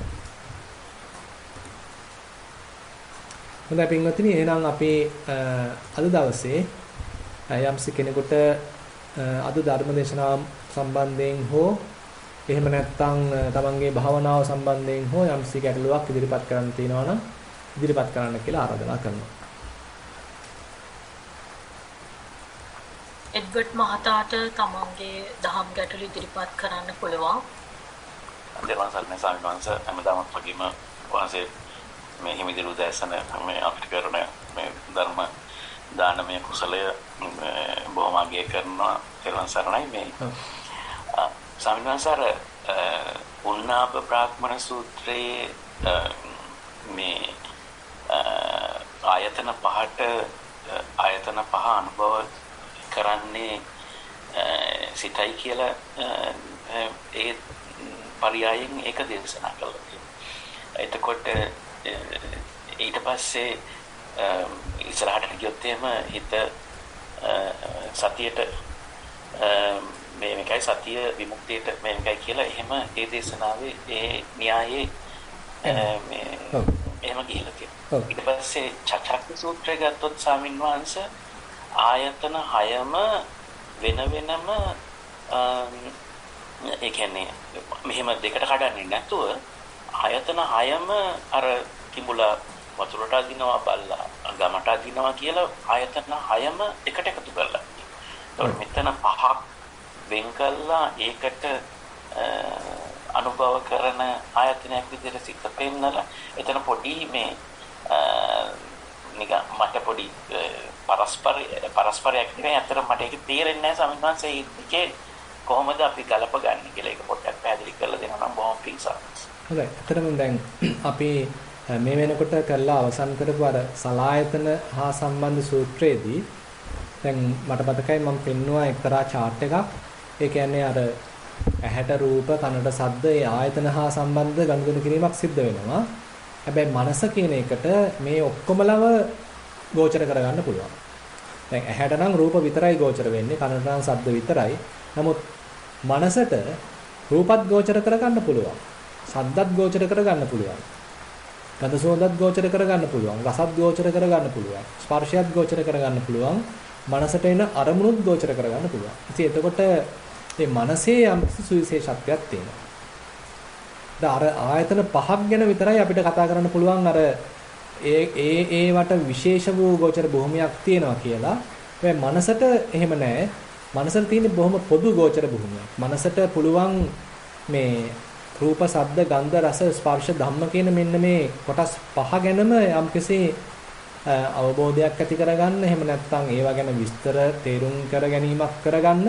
ඒවා මතක තබා ගන්න. මතක තබාගත් දේවල් වලින් තව තව හිතන්න, උපකල්පනා කරන්න, මනස් කල්පිත දේවල් හිතේ පහළ කරගන්න. ඉතින් මේ වගේ විවිධාකාර පැටලැවිලි වල පැටලෙන්න මනසට හැකියාවක් තියෙනවා. ඒ නිසා මම හිතනවා මේකේ ලොකු ප්‍රශ්නයක් නැහැ කියලා.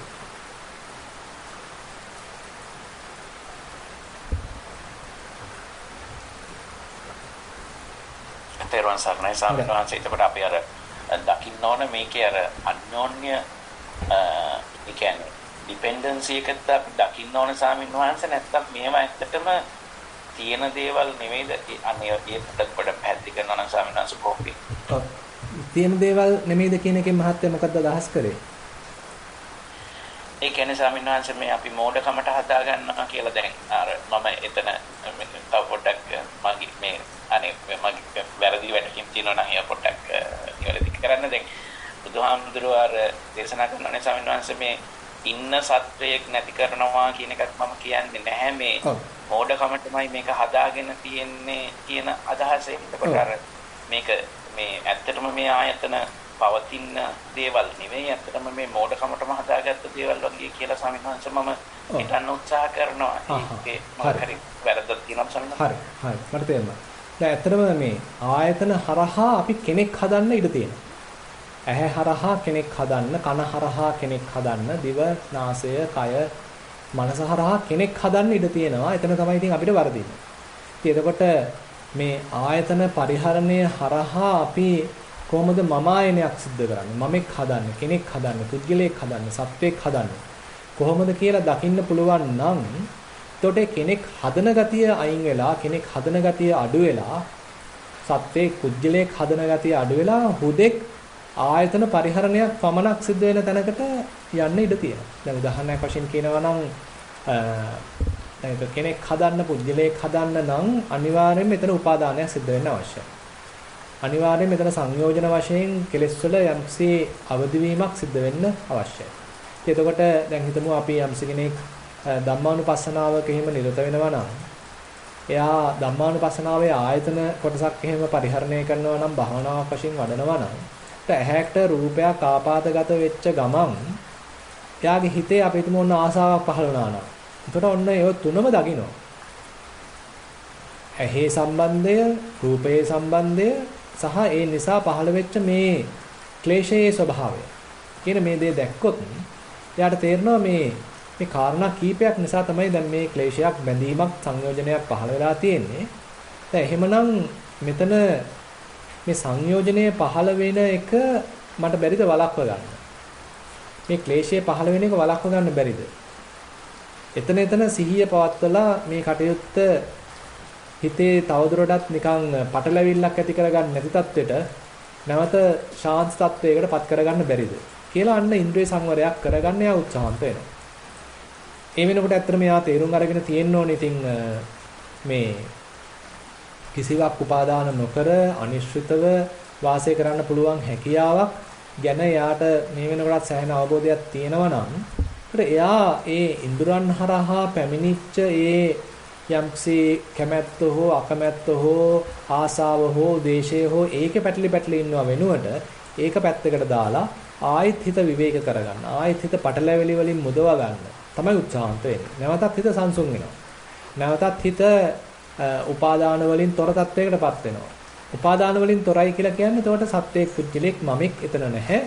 හුදු දැනුවත් බවක් පමණයි තියෙන්නේ. ඉතින් ඒ නිසා මෙතන මේ එඩ්වඩ් මහත්තයා මතක් කළා වගේ මේ ඉන්න සත්‍යයක් නැති කිරීමක්, ඉන්න පුජ්‍යලයක් නැති කිරීමක්, ඉන්න මමෙක් නැති කිරීමක් නෙමෙයි සිද්ධ වෙන්නේ. අපි අපේ මෝඩකම නිසා හදන මමෙක් නොහදා සිටීමක්. අපි මෝඩකම නිසා තමයි මේ කෙනෙක් හදන්නේ, පුජ්‍යලයක් හදන්නේ, මමෙක් හදන්නේ.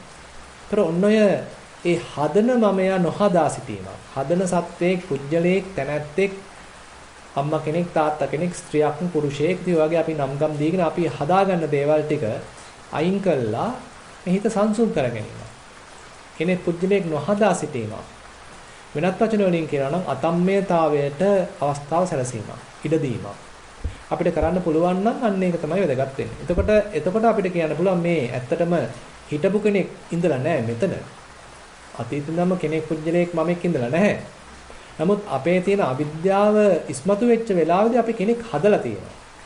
අවිද්‍යාව නිසා අපි කෙනෙක් හදලා. අවිද්‍යාව නිසා පුජ්‍යලයක් හදලා. අවිද්‍යාව නිසා මමෙක් හදලා.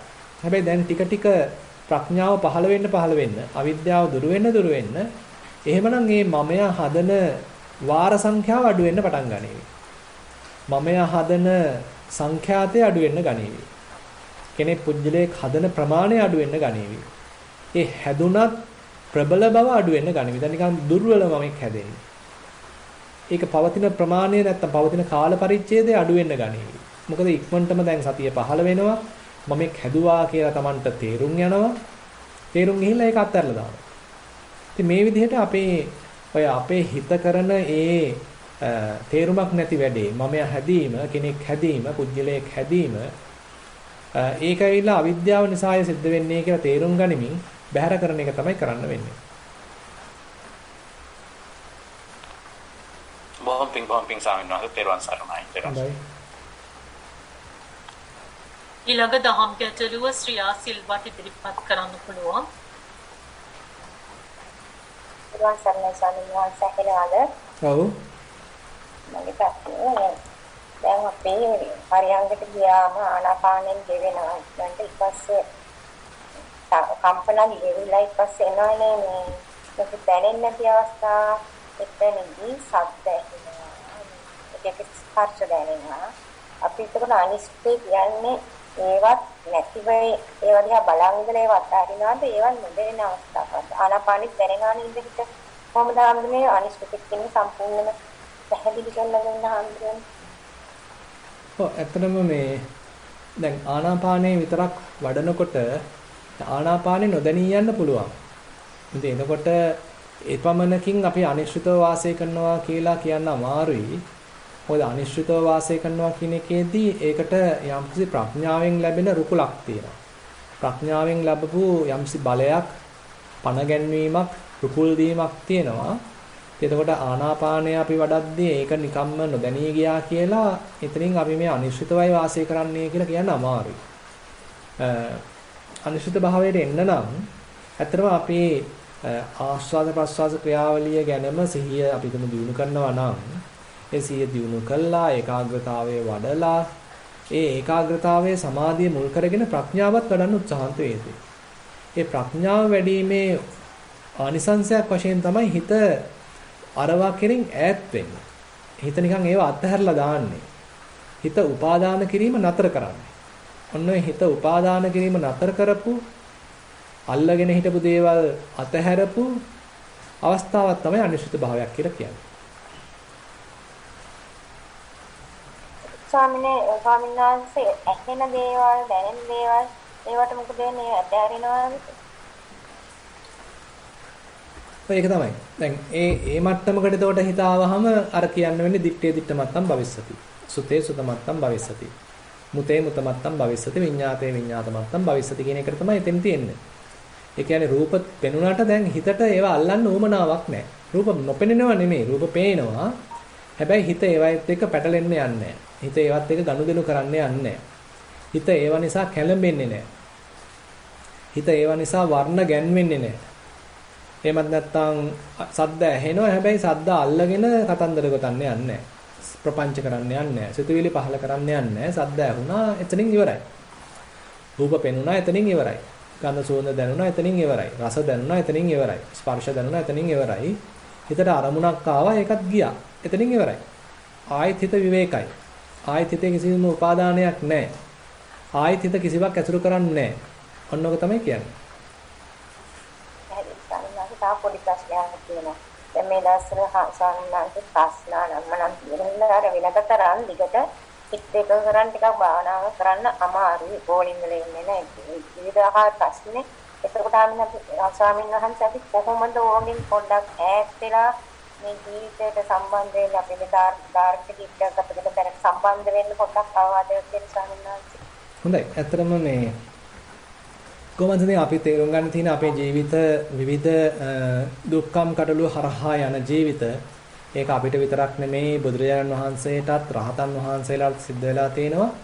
ඒ නිසා බුදුරජාණන් වහන්සේ මංගල කාරණාවක් වශයෙන් දේශනා කරනවා පුට්ටස්ස ලෝක ධම්මේහි චිත්තං යස්සන කම්පති අශෝකං විරජං khemං ඒතම් මංගල මුත්තම.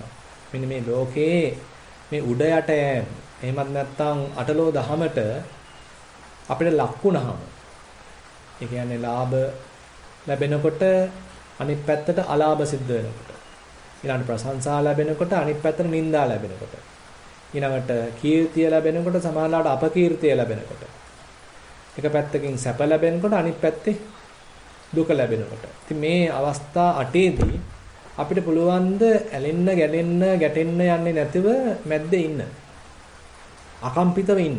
ඉතින් මේක ඇවිල්ලා කුසලතාවයක්. ඒ නිසා කෙනෙක් භාවනාවක් කරද්දී ඔන්න ඔය පැත්ත ගැන අවධානය යොමු කරන්න පුළුවන් නම් ඊටාම වටිනවා. මොකද මේ භාවනාවෙත් ඔන්න ඔය උඩ යට යෑම අනිවාර්යයෙන්ම සිද්ධ වෙනවා. මොකද මේක තනිකර ආධ්‍යාත්මික ගමනක්.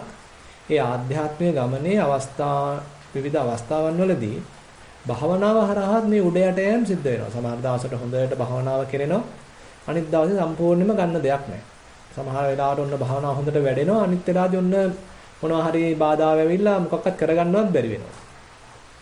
ඉතින් ඒ වගේ අපේ මේ ආධ්‍යාත්මික ගමනේදී මේ ලැබෙන දුක්ඛම් කඩළු හරහාම තමයි අපි තුල පන්නරයක් ගොඩනගන්නේ. ඉතින් ඒ නිසා සමාජයෙන් ලැබෙන විවිධ දුක් ගැහැට, අපේ පෞල් පරිසරයෙන් ලැබෙන දුක් ගැහැට, කාලගුණයෙන් ලැබෙන දුක් ගැහැට මේ වගේ විවිධාකාරයේ බාධාවන් අපිට පුළුවන් නම් අපේ ආධ්‍යාත්මික පරිණත බවක් විශේෂ යොදා ගන්න ඒවට නොසැලෙන මනසක් සහිතව ජීවත් වෙන්න. ඉතින් ඒවා ඇති කරගන්න නම් ඉතින් මේවා එන්නත් ඕනේ එක අතකින් බැලුවහම. අපිට පුළුවන් ද ඉවසීම දියුණු කරගන්න. අපිට පුළුවන් ද මානසිකව ශක්තිමත් බවක් දියුණු කරගන්න. වැටුණත් ඉක්මනට නැගිටින්න පුළුවන් ද අපිට. ඉතින් ඒවා දියුණු වෙන්න නම් ඉතින් මේ ප්‍රශ්න එන්නත් ඕනේනේ. ඒ නිසා අපි මේ එන ප්‍රශ්න අපේ වාසියට හරව ගන්න තමයි තියෙන්නේ. ඉතින් මේ ප්‍රශ්න ආවයි කියලා ඉතින් අරයට මෙයාට චෝදනා කර කර හිටිය පමණින් අපේ පැත්ත නම් වැඩෙන්නේ නැහැ. මේ අපේ தත්ත්වයේ ඉතින් යම්සේ අප්‍රුප්තිකර බවක්, ද්වේෂයක් තමයි වැඩෙන්නේ එහෙම කරන්න ගියොත්. ඒ නෝට Taman දැන් ඇතුළතට නැමිලා මේ කොයිතරම් ප්‍රශ්න තිබුණත් මට බැරිද අකම්පිතව ඉන්න. ඇයි එතන බැරි? මොකක් නිසාද බැරි? කම කියලා ඉතින් අපි පොඩ්ඩක් අපිව විමසන්න සිද්ධ වෙනවා. දැන් මට මෙහෙම උදාහරණයක් දෙන්න පුළුවන්. දැන් එක්තරා අවස්ථාවකදී මේ බුදුරජාණන් වහන්සේගෙත් සංඝයා වහන්සේලාගෙත් මේ කීර්ති ഘോഷාව පැතිරීම නිසා දැන් මේ බුද්ධ ශාසනයට වැඩි වැඩියෙන් ලාභ සත්කාර ලැබෙන්න පටන් ගත්තා. ඒ කියන්නේ රජවරු දැන් මේකට ඇවිල්ලා උදව් කරනවා, බිසෝවරු ඇවිල්ලා උදව් කරනවා, බ්‍රාහ්මණයෝ උදව් කරනවා. බොහොම මේ අපි කියමු ධනවත් පිරිස ඇවිල්ලා උදව් කරනවා, සිටුවරු ඇවිල්ලා උදව් කරනවා. දැන් ඔක්කොම බුද්ධ ශාසනයට තමයි ලැබෙන්නේ. හැබැයි දැන් මේ අන්‍ය තීර්ථකීන්ට ලැබිච්ච මේ දේවල් ඔක්කොම ඒගොල්ලන්ට අහිමි වේගෙන යනවා. ඒගොල්ලන්ගේ ශාසනය පිරිහෙන්න ගන්නවා. ඒගොල්ලන්ට මොකක්වත් ලාභ සත්කාර ලැබෙන්නේ නැහැ. ඉතින් මේ නිසා ඒ අය බොහොම දුක්ඛිත තත්වයකට දැන් ටික ටිකපත් වෙනවා. දැන් ඒ අය අතර කතිකාවතක් ඇති වෙනවා.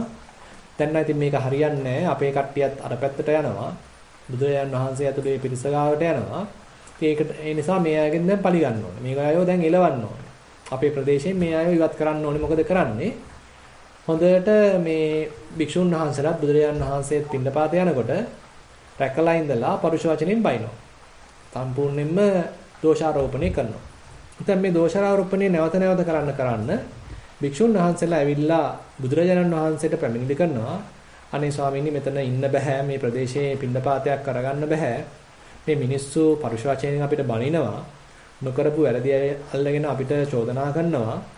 ඒ නිසා අපි මේ ප්‍රදේශය අත්හැරලා දාලා යමු. වෙන කොහෙට හරි යමු. කියන යෝජනාව තමයි බුදුරජාණන් වහන්සේට කරන්නේ. ඉතින් එතකොට බුදුරජාණන් වහන්සේ කියන්නේ එහෙනම් යමු කියලා. බුදුරජාණන් වහන්සේ වෙනුවට බොහොම ගැඹුරු ධර්මයක් දේශනා කරනවා. ගාමේ අරඤ්ඤේ සුඛ දුක්ඛ පුට්ටෝ නේව අත්තනෝ නෝ පරතෝ දහේත. පුසෙයුම් පුසන්ති පස්සා උපදින් පටිච්ච නිරූපදින් කේන පුසෙයුම් පස්සා කියලා මේ ගාතාවක් දේශනා කරනවා.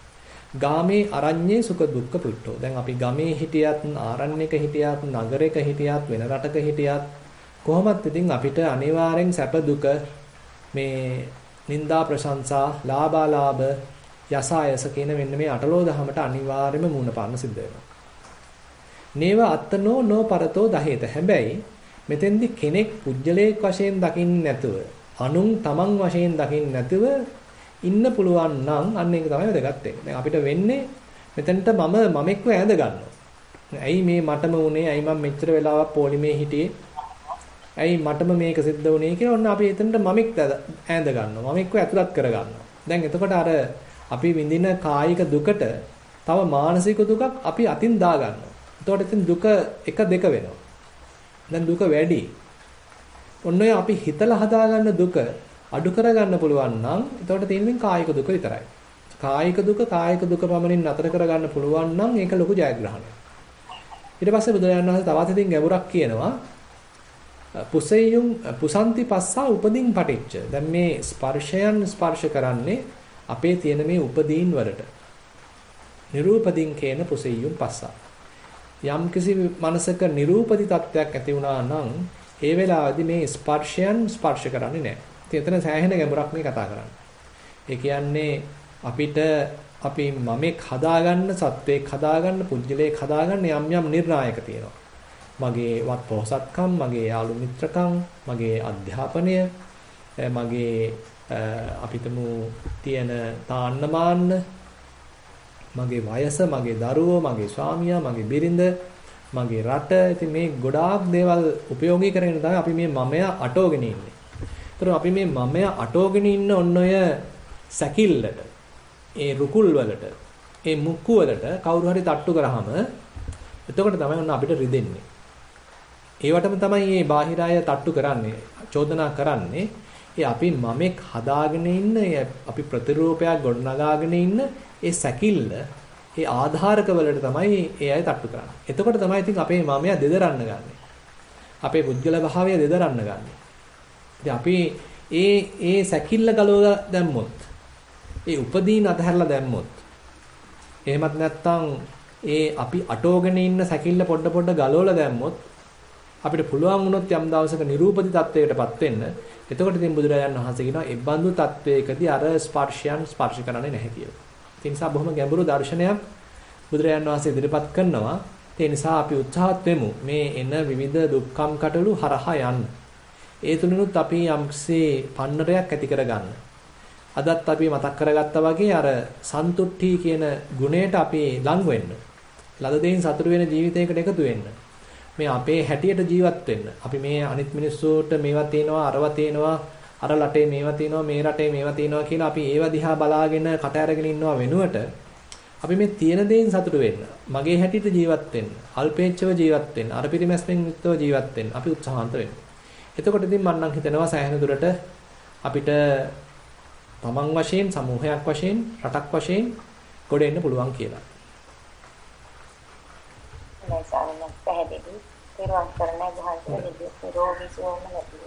තෙරුවන් සරණයි. ඊළඟ දහම් ගැටලුව අරුණ මානතුංග මහතාට ඉදිරිපත් කරන්න පුළුවන්. පෙරවන් සරණයි ගෞරවනීය ස්වාමීන් වහන්සේ. ඔව් කියන්න. ස්වාමීන් වහන්සේ මේ අපිට මේ දැන් ඉස්සෙල්ලා අහන්න ලැබුණු ප්‍රශ්න හා පිළිතුරු වලට ඒ කාරණේ සම්බන්ධයෙන් ස්වාමීන් වහන්සේ ඉදිරිපත් කරපු පිළිතුරු සම්බන්ධයෙන් චුට්ටක් වෙනස් විදිහකට කල්පනාවක් ආවා ඒක ඉදිරිපත් කරන්න අවසරයි. හොඳයි. ස්වාමීන් වහන්සේ දැන් අපි පුතග්ජන සත්‍යය අපි දුක සමග ගැටෙනවා බොහෝ විට. ඒ කියන්නේ දුක්ඛ සත්‍ය වශයෙන් අපි තේරුම් ගන්නෑ. නමුත් අපි කරන්නේ දුක එක්ක ගැටෙන. දැන් මේ රටේ තියෙන සත්‍ය අනුව බොහෝම පැහැදිලිව ඒක පේන්න පටන් ගන්නවා. ඒකට එක හේතුවක් හැටියට අපිට දකින්නට පුළුවන් දුක අපි පුතග්ජන සත්‍යය දකින්නේ වේදනාව තුලින්. ඒ කියන්නේ එක්ක කායික වේදනාව, සුඛ වේදනාව, කායික දුක්ඛ වේදනාව, එහෙම නැත්නම් මානසික සුඛ වේදනාව, එහෙම නැත්නම් සෝමනස්ස වේදනාව සහ මානසික දුක්ඛ වේදනාව, එහෙම නැත්නම් දෝමනස්ස වේදනාව කියන එක අනුව බොහෝ විට. එතකොට දැන් අපිට සියලු සංස්කාරයන් දුක බව තේරෙන්නේ නැත්තේ අර විදියට හිතනකොට ද්වයතාවයකට අපි තිර වෙන හින්දා කියලා හිතෙනවා. මොකද දැන් දුක තියෙනකොට හැම වෙලේම අර වේදනාව මුල් කරගෙන හිතන නිසා සුඛයක් පිළිබඳව විතරයි ඊට පස්සේ ඒ ද්වයතාවය නිසා තිර වෙලා තියෙන නිසා එයාගේ හිත ගමන් කරන්නේ. ඉතින් එතකොට අපිට වෙන්නේ දුකත් එක්ක නිතරම ගැටෙන එකයි. එහෙම නැතුව දුක්ඛ සත්‍ය කියන එක අපිට දකින්නට බොහොම අපහසු වෙනවා. ස්වාමීන් වහන්සේ ඉස්සෙල්ලා කියපු ක්‍රමවේදය තුළ අපි දියුණු නැත්තා. මේ සම්බන්ධයෙන් යම් සිද්ධියක් ස්වාමීන් වහන්සේට කියන්න තියෙනවා නම් අවසරයි. ඔය ඉතින් මන්තුංග මහත්තයා ඉතින් තවත් පැත්තකින් තමයි ඉතින් විස්තර කළේ. ඒකේ ඇත්තක් තියෙනවා. ඒ කියන්නේ අපි අපේ වේදනාව මුල් කරගෙන අර්ථකථනයක් කරනවා. සැප වේදනාවක් දැනනකොට ඒක ඇලෙනවා. දුක් වේදනාවක් දැනෙනවා නැති ඒකත් එක්ක ගැටෙනවා. ඉතින් මේ දුක් වේදනාව ඇති කරපු පාර්ශව ගැන අපි චෝදනා කරනවා. ඒක තමයි සිද්ධ වෙන්නේ. ඉතින් ඒකම තමයි ඉතින් අපිත් අර අනිත් පැත්තකින් විස්තර කරේ. අපි කෙනෙක් හදාගෙන ඉන්නවා, පුජ්‍යලයක් හදාගෙන ඉන්නවා. ඒ කෙනා පුජ්‍යලයා මුල් කරගෙන තමයි අපි සතුට දුක භුක්ති විඳින්නේ.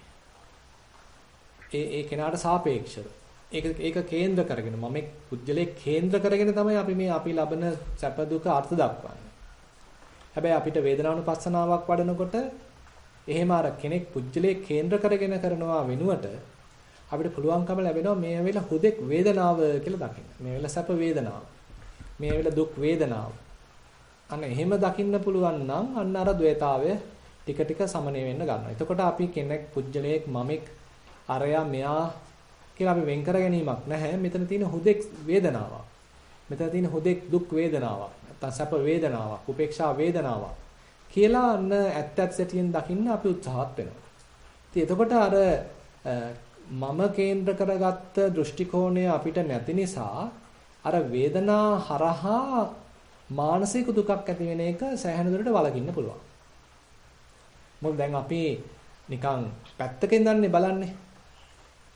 සතියෙන් බලන්නේ, සිහියෙන් බලන්නේ, පරතෝ බැල්මකින් බලන්නේ, අනුන් වගේ බලන්නේ. ටිකක් මේ අත්දැකීමෙන් බැහැර වෙලා බලන්නේ. අත්දැකීමේ හිර වෙලා බලන බැල්මක් නෙමෙයි, අත්දැකීමෙන් බැහැර වෙලා බලන බැල්මක්.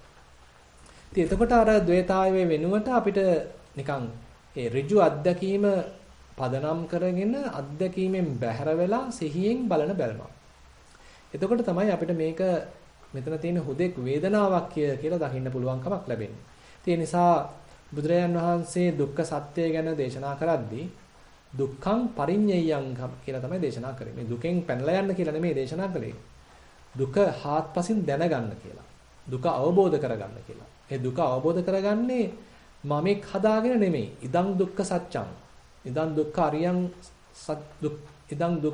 ඉදං අරියං දුක්ඛ සත්‍යං.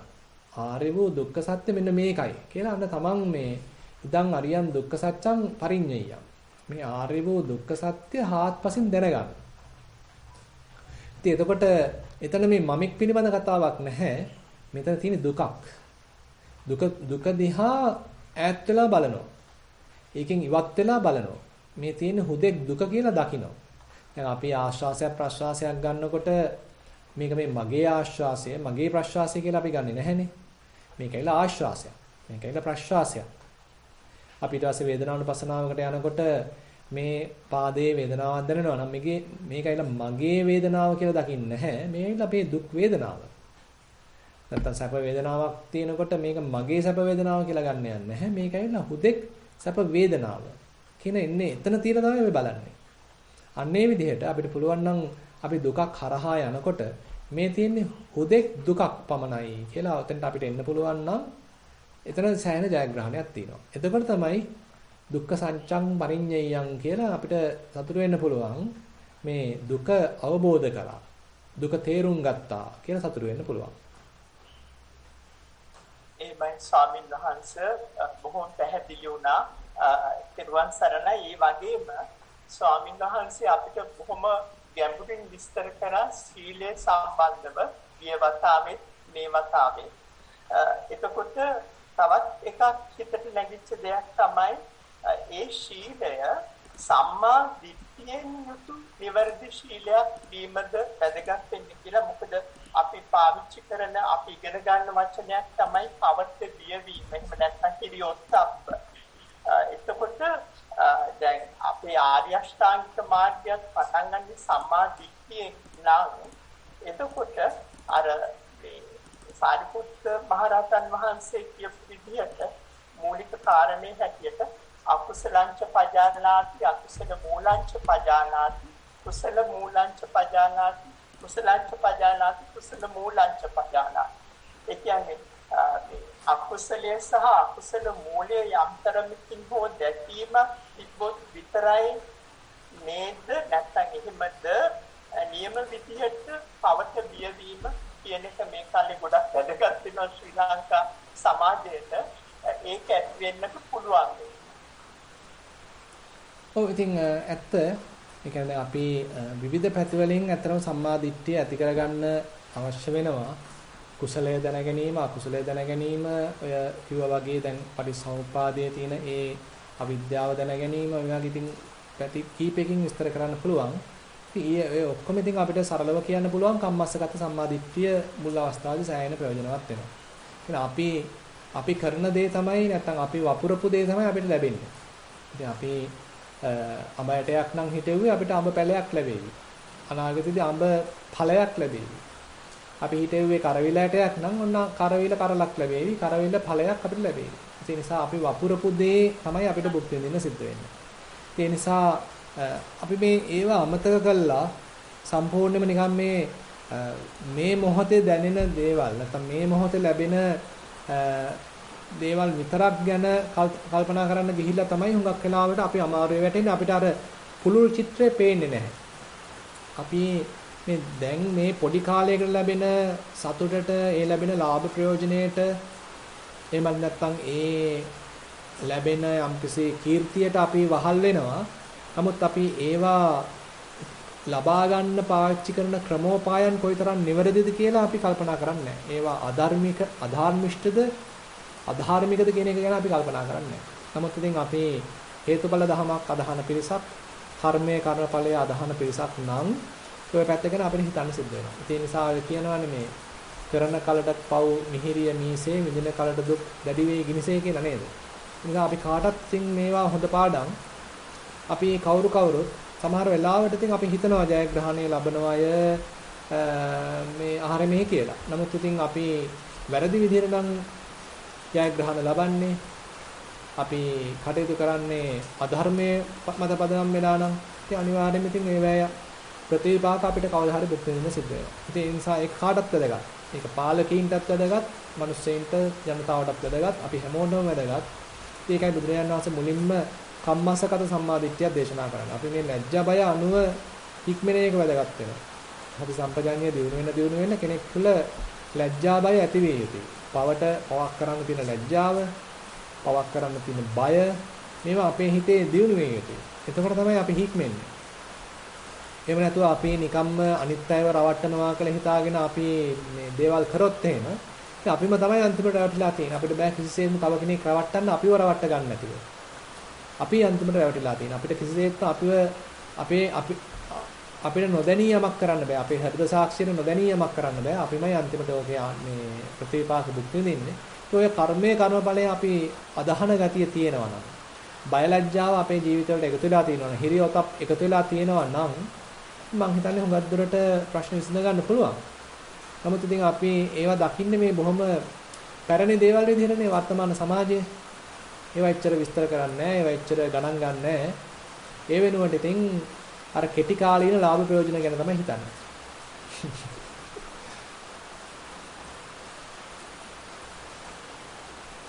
එමයි ස්වාමීන් වහන්සේ තෙරුවන් සරණයි. හොඳයි.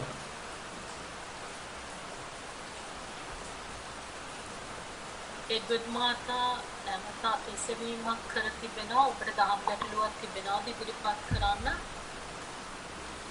බොහොම පිං වෙන කවුරුත් ප්‍රශ්න අහන්න අපෝසල නැත්නම් මම පොඩ්ඩක් ස්වාමීන් වහන්සේට යොමු වෙනවා. ස්වාමීන් වහන්සේ මේ දැන් මෙතන ස්වාමීන් වහන්සේ අපි සංඥා කියලා අපි කතා කරනවා.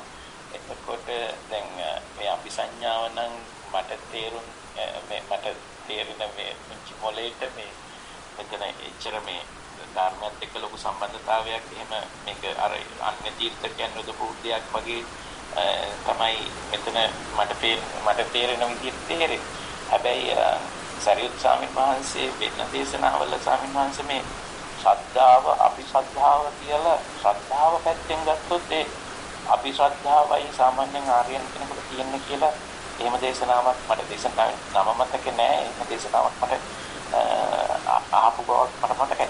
එතකොට ස්වාමීන් වහන්සේ මේ ශ්‍රද්ධාව ගැන කතා කරද්දී එතකොට අර අපි කතා කරනවා මූලික ශ්‍රද්ධාව ආකාරෝපි ශ්‍රද්ධාව කියලා දෙකක්. එතකොට ඒ ටික අපි සඳහන් කරන්නේ මේ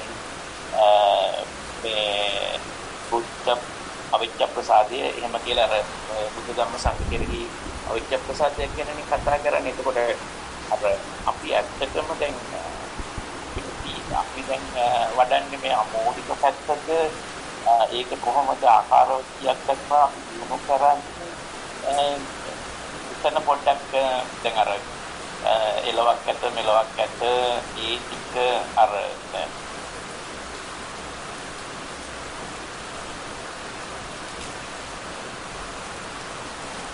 මම හිතන්නේ මේ එඩ්වඩ් මහත්තයා සම්බන්ධයෙන් නැවතුණා. කෙසේ නමුත් අහන එක පැහැදිලි. දැන් අතන මෙතන මේ අபிසඤ්ඤා කියන එකේ මේ අට කතාවේදී විස්තර වෙනවා මේ අභි කියන්නේ හුදෙක් උපසර්ගයක් පමණයි. එතන මේ ලොකු මේ අර්ථකථනයේ ලොකු බලපෑමක් ඒ වචනය හරහා සිද්ධ වෙන්නේ නැහැ කියලා. ඒ නිසා අපි සංඥා නිරුද්ධ වීම කියන සැලකුවාට මෙතන වරදක් නැහැ. දැන් සාමාන්‍යයෙන් අභි කියන වචනේ ගැඹුරු කියන අර්ථය නැත්නම් ගැඹුරු දහමක් කියන අර්ථය එනවා. නැත්නම් අභි කියන එකෙන් අර කලින් වචනය ටිකක් උද්දීපනය කිරීමක්, ගම්බීර කිරීමක් තමයි සිද්ධ වෙන්නේ. ධර්මය, අභිධර්මය, විනය, අභිවිනය කියලා අපි කතා කරද්දී ටිකක් ගැඹුරු විනයක්, ගැඹුරු ධර්මයක් කියන වචනය ඒ උපසර්ගය යෙදීම හරහා සිද්ධ වෙනවා. එතන සංඥා කියන එකට එහෙම ඉතින් අභි කියලා දැමීම හරහා අපේ හොඳ සංඥා කියලා දෙයක් ඕනනම් ඉතින් කියන්න පුළුවන්. ඒ කියන්නේ අපිට තේරුමක් නැති සංඥා තියෙනවා. ඒවා වෙනුවට අපිට ඕනනම් පුළුවන් නිවැරදි සංඥා ඇති කරගන්න.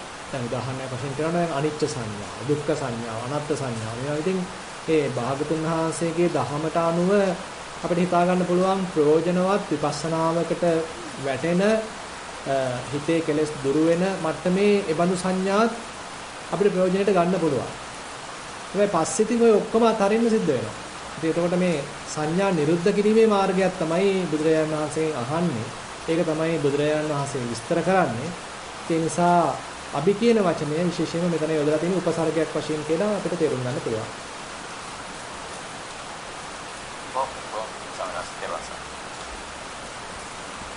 ඊළඟ දහම් ගැටලුව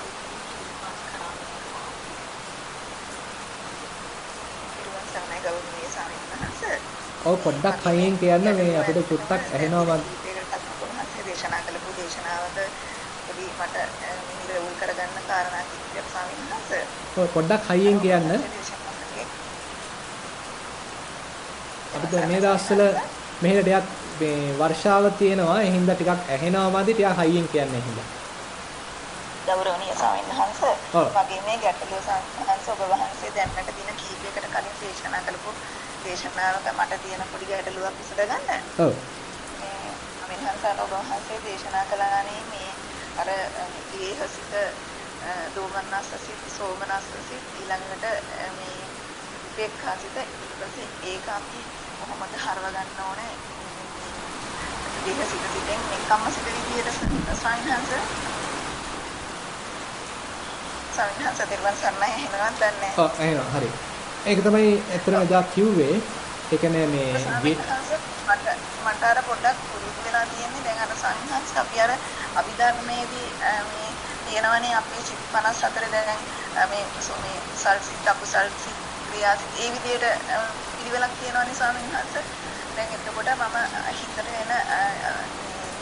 සිතිවිල්ලක් පුරුදු වෙලා තියෙන්නේ අර විදිහට තමයි තේරුම් ගන්න ස්වාමීන් වහන්සේ. මට ඔය දෙක එකතු කරලා තේරුම් ගන්න තේරෙන්නේ නැහැ ස්වාමීන් වහන්සේ. ඒකයි කරුණාවෙන් හදන්න ස්වාමීන් වහන්සේ. කොහොමද ඒක අර වහන්සේගේ දේශනාවත් එක්ක මම සම්බන්ධ කරගන්නේ කියලා. ඔව්. දැන් ඇත්තටම දැන් මෙතන ඊට වඩා බොහොම සරල විදිහට උගන්වන්නේ බොහොම ප්‍රායෝගික විදිහට උගන්වන්නේ. දැන් ඒ කියන්නේ අපි භාවනාවක් වඩනකොට අපිට සතුටක් හිතේ ඇති වෙන්න පුළුවන්. අපි ඒක නිරාමිස සතුටක් කියලා කියන්නේ. අපිට දැන් ඔන්න හිත එකඟ වෙලා තියෙනවා. සමාධිමත් වෙලා තියෙනවා. එතකොට ඒ තුළ හිතේ චිත්ත ප්‍රීතියක් පහළ වෙනවා. සතුටක් පහළ වෙනවා. මේක ඇවිල්ලා මේ රූප බලලා, ශබ්ද අහලා, ඒ ඝන සුවඳ විඳලා ලැබු සතුටක් නෙමෙයි. දැන් මේ ආධ්‍යාත්මික කටයුත්තක නිරත වීම නිසා ලබන සතුටක්. ඒතර මේකට අපි කියනවා නෙක්ඛම්මේ මූලික කරගත්ත නැත්නම් මේ සාමාන්‍ය කාම සංඥාවන්ගෙන් හිත නිදහස් වීම තුළ ලබන නිරාමිස සතුටක් තියෙනවා.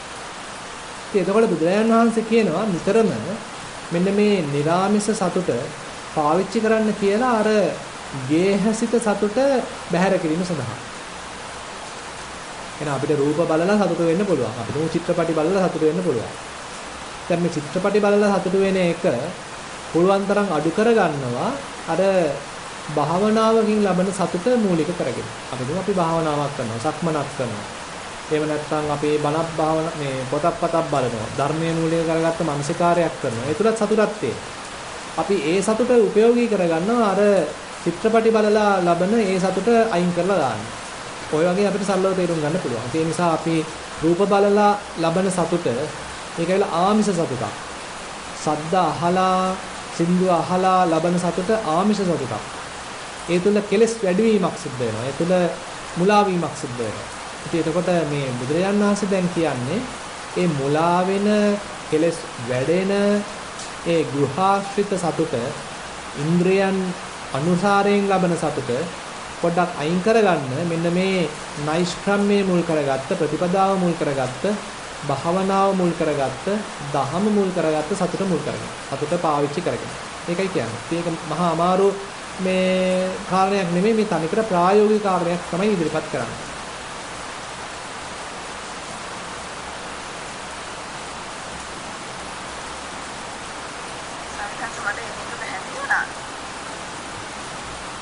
ඇහෙන්නේ අපිට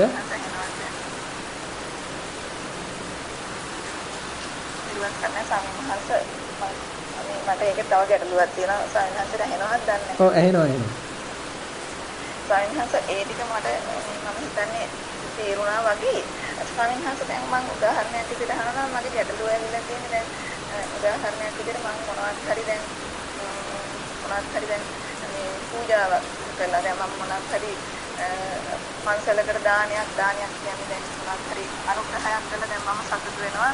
මම මෙහෙම දෙයක් කළා කියලා. මම හිතනවා මගේ සෝමනස් භාගත ඥාන සම්පයුක්තර ඒ විදිහේ සිතකට මේ යන්නේ.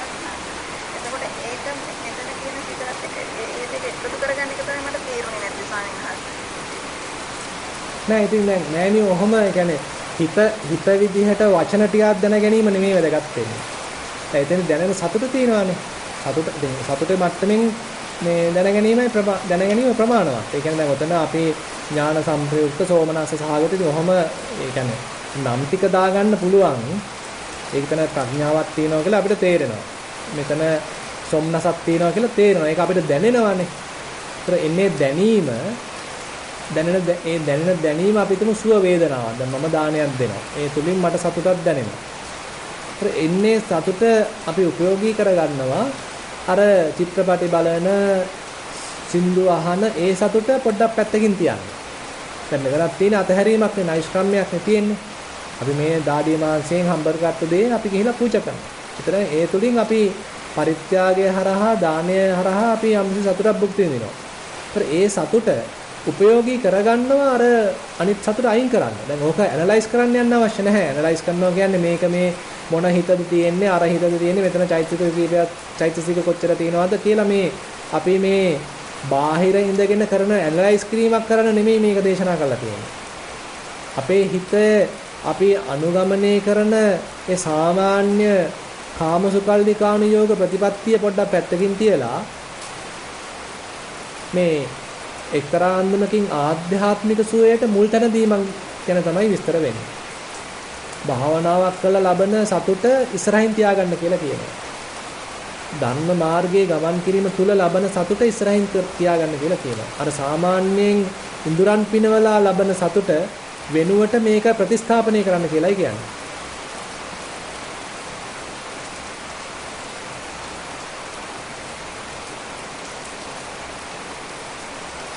හොඳයි අපිට ඊළඟ ප්‍රශ්නෙට යන්න පුළුවන්.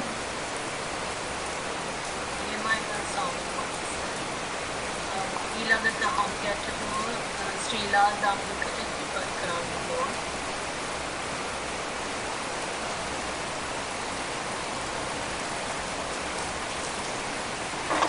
කරනවා සර්ණයි ස්වාමීන් වහන්සේ. මගේ ගැටලුව දේශනාව සම්බන්ධයෙන් අර පොදු පාඩු ඉස්සර ගහුවා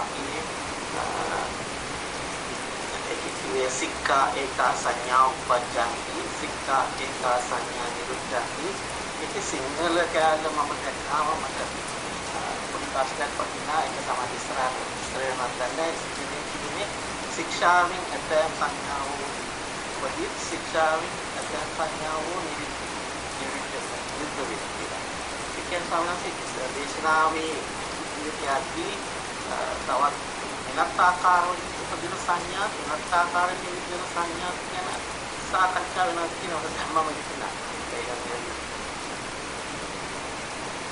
මෙහෙම කියන්න පුළුවන්. ඒ කියන්නේ ඇත්තටම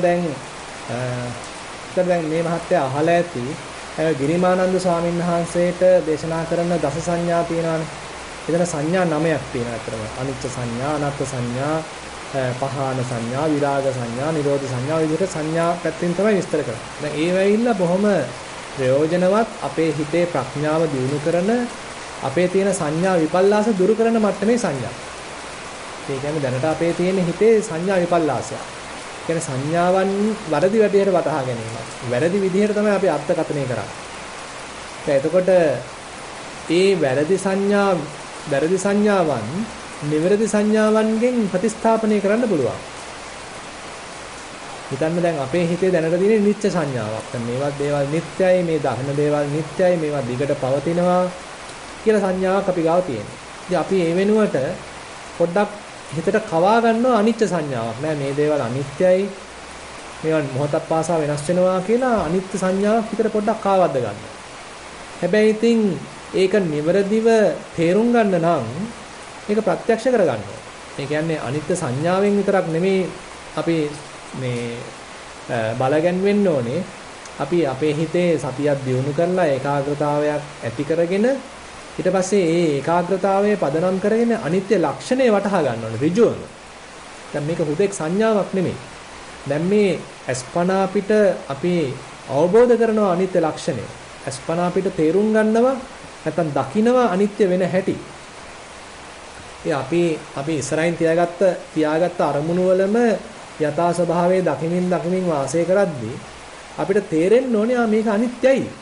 දැන් මේ සංඥාවක් නෙමෙයි. දැන් මේක ඇවිල්ලා අනිත්‍යත්වයටපත් වීම. වර්තමාන වශයෙන් මේ මොහොතේදී අපි ඒ ඒකාග්‍රතාවය අපේ සමාහිත හිත පැවැත්වීම තුළ දැන් ඔන්න අනිත්‍ය අවබෝධ වීම. එතකොට අපි නිකන් අර සංඥා මට්ටමින් නෙමෙයි එතන තියෙන්නේ අනිත්‍ය සම්බන්ධ අවබෝධයක්. අනිත්‍ය සම්බන්ධ වූ ප්‍රඥාවක් මෙතන තියෙන්නේ. අනිත්‍ය හා සම්බන්ධ විපස්සනා නුවණක් මෙතන තියෙන්නේ. එතකොට තමයි අර අපිට තේරෙන්නේ මේ මුලින් දාගත්ත තමයි දැන් අනිත්‍ය සංඥාවක්. ඒ අනිත්‍ය සංඥාවේ තියෙන නිවැරදි භාවය සනාත වීමක් දැන් ඔන්න සිද්ධ වෙනවා. ඒ නිසා අපිට එකපාරටම ඔය ඔක්කොම ටික කරගන්න බැරි නිසා අපිට ඕනනම් පුළුවන් මුලින් හිත පොඩ්ඩක් හිතට කියලා දෙන්න මෙන්න මෙහෙම සංඥාවක් තමයි නිවැරදි කියලා කියන්නේ. නිච්ච සංඥාව නෙමෙයි නිවැරදි කියන්නේ අනිත්‍ය සංඥාව. සැප සංඥාව නෙමෙයි නිවැරදි කියන්නේ දුක්ඛ සංඥාව. ආත්ම සංඥාවක් නෙමෙයි නිවැරදි කියන්නේ අනාත්ම සංඥාව. කියලා අර අපේ හිතට පොඩ්ඩක් මේ කියලා දෙන්න පුළුවන්. ඉතින් ඒක ඇවිල්ලා ටිකක් මතු පිට තියෙන මට්ටමක්. ඒක ඇවිල්ලා චින්තාමය වගේ ප්‍රඥාවක්. සුතමේ ප්‍රඥාවක්. හැබැයි ඒක භාවනාමය ප්‍රඥාවක් බවට හරවන්න නම් අපි භාවනාවක් කරලා හිතේ සතියක් සමාධියක් දියුණු කරලා ඒ සතිය සමාධිය ප්‍රයෝගී කරගෙන අපි තුල මේ ඇත්ත ඇත්ත සැටියෙන් දකින්න ඕනේ. එතකොට තමයි ඒක සංඥා මට්ටමේ අභිභවා ගිහිල්ලා අපි තුල ප්‍රඥා මට්ටමක් පහළ වෙන්නේ.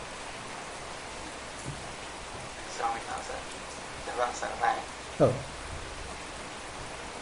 ඊළඟ දහම් ගැටලුව මුලසින්කට ඉදිරිපත් කරන්න පුළුවන්.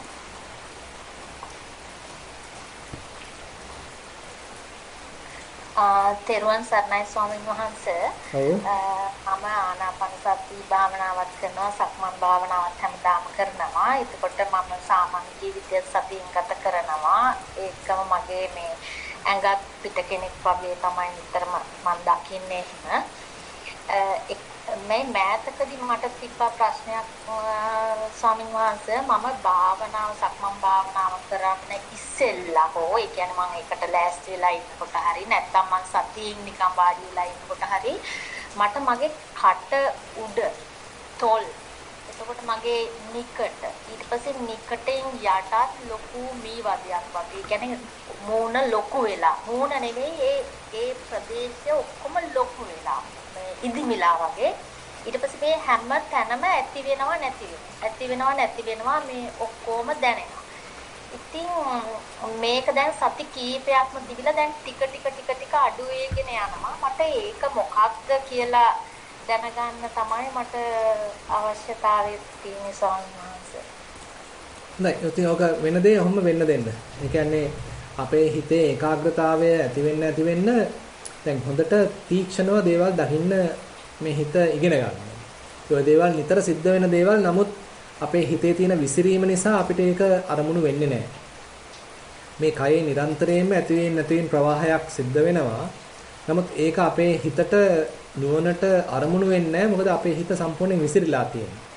නමුත් දැන් හිතේ ඒකාග්‍රතාවයක් දියුණු වෙන්න එතන ඔය වගේ මේ ඇතුලේ සිද්ධ වෙන දේ පොඩ ප්‍රකට වෙන්න ගන්නවා. ඒ නිසා ඕක ඇයි මෙහෙම වුනේ කියලා ප්‍රශ්න කරනවා වෙනුවට වෙන්නේ ඉඳ හැරලා වෙන දේ දකින්න. එතකොට මේ ඇතුලේ මොකද්ද සිද්ධ වෙන්නේ කියලා තේරුම් ගන්න අවස්ථාවක් තියෙනවා. දැන් හිතන්න තද ගතියක්, කළු ගතියක්, මේ සැහැල්ලු ගතියක්, සිනිඳු ගතියක්, බර ගතියක්, සැහැල්ලු ගතියක් ඔය වගේ ලක්ෂණ නම් තියෙන්නේ මේ ඇවිල්ලා පටවි ධාතුවේ නිරූපණයක් මේ සිද්ධ වෙන්නේ. ඊළඟට උණුසුමක් සිසිලක් අපිට දකින්න පුළුවන් නම් මේ ඇවිල්ලා තේජෝ ධාතුවේ නිරූපණයක් සිද්ධ වෙන්නේ. ඊළඟට කම්පණය වීමක් චලනය වීමක් නම් මෙතන සිද්ධ වෙන්නේ මේ ඇවිල්ලා වායෝ ධාතුවේ නිරූපණයක් සිද්ධ වෙන්නේ. එතකොට අපි මේ කය සකස් වෙලා තියෙන්නේ මේ හුදෙක් සතර මහා ධාතුන්ගේ එකතුවකින්. මේ ධාතුන් නිකන් ඉන්නේ නැහැ. මේ ඇවිල්ලා මේ නාමපද නෙමෙයි. මේ වෙන නිරන්තරයෙන්ම වෙනස් වෙන දේවල්. ඒතරනේ වෙනස් වීම තමයි අපි අත්දකින්නේ.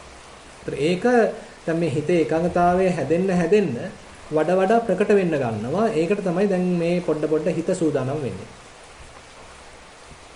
එහෙමයි ස්වාමීන් වහන්සේ. අනිත් එක දැන් මම ආනාපාන සති භාවනාව කරගෙන යනකොට ආශ්වාස ප්‍රශ්වාස ක්‍රමයෙන් නොදැනී ගිහිල්ලා ඇත්තටම හිස් තැනකටත් මට යන්න පුළුවන්. ඊට පස්සේ ඒකෙන් නැගිට්ටාම තමයි මට තේරෙන්නේ මං හිස් තැනක හිටියා කියලා. ඒක මට කොච්චර වෙලාවක් පවත්වාගෙන යන්න පුළුවන්ද කියන එක මට තාම තේරෙන්නේ නැහැ. නෑ එතන තාම නෑ ඒක එච්චරම මේ ප්‍රයෝජනවත් නැහැ. ඒ කියන්නේ අපි ආනාපාන සතියෙන් ඔය මට්ටමේදී මේ කියන්නේ ආස්වාද ප්‍රස්වාසයේ සංසිඳුනහමත් නිකන් අපිට හිස් වගේ දැනෙනවා. නමුත් එතන තියෙන්නේ ඒ තරම්ම මේ නුවණ මිශ්‍ර වෙච්ච නැත්නම් නුවණින් කුළු ගැන්වෙච්ච ස්වභාවයක් නෙමෙයි. ඉතින් එතෙන්දී අපිට දැන් ඔය ඒ වෙනුවට දැන් ඔය කලින් විස්තර කරපු එක ඊට වඩා හොඳයි. ඒ කියන්නේ දැන් මුහුණේ යම් දැනීමක් පහළ වෙලා තිනවා. ඒ දැනීමට හොඳට අවධානය යොමු කරගෙන ඉන්නවා. එතකොට ඔන්න මෙතන ක්‍රියාකාරීත්වයක් දැනෙන්න ගන්නවා. ඔන්නේ ක්‍රියාකාරීත්වය තමයි අපි අත්දකින්නේ. මෙතන තියෙන ධාතු ක්‍රියාකාරීත්වය. ධාතුන්ගේ ඇතිවීම නැතිවීම ප්‍රවාහයක් මෙතන තියෙනවා. කියලා අන්න එතන තමයි විපස්සනාවක් වැඩෙන්නේ. ඒ නිසා ඒ වගේ අත්දැකීම් වලට අවධානය යොමු කරන්න අර ආස්වාද ප්‍රස්වාස නිකන් සංසිඳුණාට පස්සේ නිකන් ඔහේ ඉන්න ගතියේ ලොකු ප්‍රයෝජනයක් නැහැ. දැනට ප්‍රයෝජනයක් නැහැ. පස්සේ ඔතෙන්ට ප්‍රඥාව මුල් වෙලා වෙන පැත්තකින් ඔය වගේ තත්වයකට ඒවි. එතන හැබැයි ඔయిత වඩා ගැඹුරක් තියෙනවා. එහෙමයි ස්වාමීන් වහන්සේ. තෙරුවන් සරණයි. හොඳයි. හොඳයි පින්වත්නි අපිට පුංචි මතක් කිරීමක් තියෙනවා මේ chat එකට අපේ සංවිධායකතුමිය ඇතුළත් කළා තියෙනවා මේ යම් කරුණක්. එන සතියේ මේ වැඩසටහන පැවැත්වෙන්නේ නැහැ. ඒ වෙනුවට ඕස්ට්‍රේලියාවේ මේ දායක පිරිසක් එකතු වෙලා පවත්වන භාවනා වැඩසටහනක් සම්බන්ධ තොරතුරු මේ වෙනකොටත් මේ chat එකට ඇතුළත් කරලා තියෙනවා. ඉතින් මේ පින්වතුන්ට පුළුවන් ඒ හා සම්බන්ධ තවදුරටත් තොරතුරු ඉදිරියටත් ලබා ගන්න. ඒ නිසා ඒ තොරතුරු ලබා ගන්න කැමති පින්වතුන් මේ වැඩසටහන මෙහෙවන ඒ මහත්මියට මේ මම දැන් ඕනනම් පුළුවන් අපිට මේ මොකද්ද පොදුවේ ඊමේල් ඇඩ්‍රස් එක ලියන්න ඊමේල් එකක් එවන්න. එතකොට ඒ දවස් 3ක වැඩසටහනක් පැවැත්වෙනවා. ඒ දවස් 3 විස්තර මතක් කරලා දෙවි. එතකොට දවස් 4ක් අතරම දවස් 4 විස්තර මතක් කරලා දෙවි. ඉතින් ඒ වැඩසටහනට අවස්ථාව සලසා දීම නිසා එන ඉරිදා වැඩසටහන මේ වැඩසටහන පැවැත්වෙන්නේ නැති බව පොඩ්ඩක් මතක් කරනවා. හොඳයි. එhmenan අද දවසේ අපි ධර්මදේශනාවත් ධර්ම සාකච්ඡාවත් මේ විදිහට නිමා කරන්න බලාපොරොත්තු වෙනවා. අද දවසේත් අපි ධර්ම සාකච්ඡා කරමින් ධර්මදේශනාවකට අහුම්කම් දෙමින් ඇති කරගත්තා වූ සීල මොකසල් දෙවියන් ඥාතීන් සියලු ලෝකවාසීන් සමග බෙදා හදාගමු. ඒ සඳහා එත්තාවතාච ආදී ගාථා සජ්ජායනා කරමු. එත්තාවතාච අම්හෙහි සම්බතං පුඤ්ඤ සම්පදං සබ්බේ දේවා අනුමෝදන්තු සබ්බ සම්පatti සිද්ධියා. එත්තාවතාච අම්හෙහි සම්බතං පුඤ්ඤ සම්පදං සබ්බේ භූතා අනුමෝදන්තු සබ්බ සම්පatti සිද්ධියා. එත්තාවතාච අම්හෙහි සම්බතං පුඤ්ඤ සම්පදං සබ්බේ සත්තා අනුමෝදන්තු සබ්බ සම්පatti සිද්ධියා. ආකාසට්ඨා ච බුම්මට්ඨා දේවා නාග මහිද්దికා පුඤ්ඤන්තං අනුමෝදිත්වා චිරං රක්ඛන්තු ශාසනං. ආකාසට්ඨා ච බුම්මට්ඨා දේවා නාග මහිද්దికා පුඤ්ඤන්තං අනුමෝදිත්වා චිරං රක්ඛන්තු දේශනං. ආකාසට්ඨා ච බුම්මට්ඨා දේවා නාග මහිද්దికා පුඤ්ඤන්තං අනුමෝදිත්වා චිරං රක්ඛන්තු මම් පරං. ඉදං වෝ ඥාතීනං හෝතු සුඛිතා හොන්තු ඥාතයෝ. ඉදං වෝ ඥාතීනං හෝතු සුඛිතා හොන්තු ඥාතයෝ. ඉදං වෝ ඥාතීනං හෝතු සුඛිතා හොන්තු ඥාතයෝ. ඉමිනා පුඤ්ඤ කම්මේන මාමේ බාල සමාගමෝ සතං සමාගමෝ හෝතු යාව නිබ්බාන පත්තියා. ඉමිනා පුඤ්ඤ කම්මේන මාමේ බාල සමාගමෝ සතං සමාගමෝ හෝතු යාව නිබ්බාන පත්තියා. සාදු සාදු සාදු සාදු සාදු සාදු. ගෞරවනීය පින්වත් ස්වාමින් වහන්සේ ඔබ වහන්සේගේ දෙපා නැමද අප සැමට নমස්කාර කිරීමට අවසරයි. සීලවන්තං ගුණවන්තං පුඤ්ඤක්ඛෙත්තං අනුත්තරං දුල්ලබේන මයාලත්තං පස්සිතුම් වන්දිතුම් වරං සාරිපුත්තාදි තේරාණං ආගතම් පටිපාටියං සද්දා සීලං දයාවාසං බුද්ධ පුත්තං නමාමහං. සාදු සාදු සාදු. තෙරුවන් සරණයි ගෞරවනීය ස්වාමින් වහන්සේ. ඔබ වහන්සේට අපි නිදුක් නිරෝගී සුවතාවය ප්‍රාර්ථනා කරමු. හොඳයි සියලු දෙනාටම තෙරුවන් සරණයි.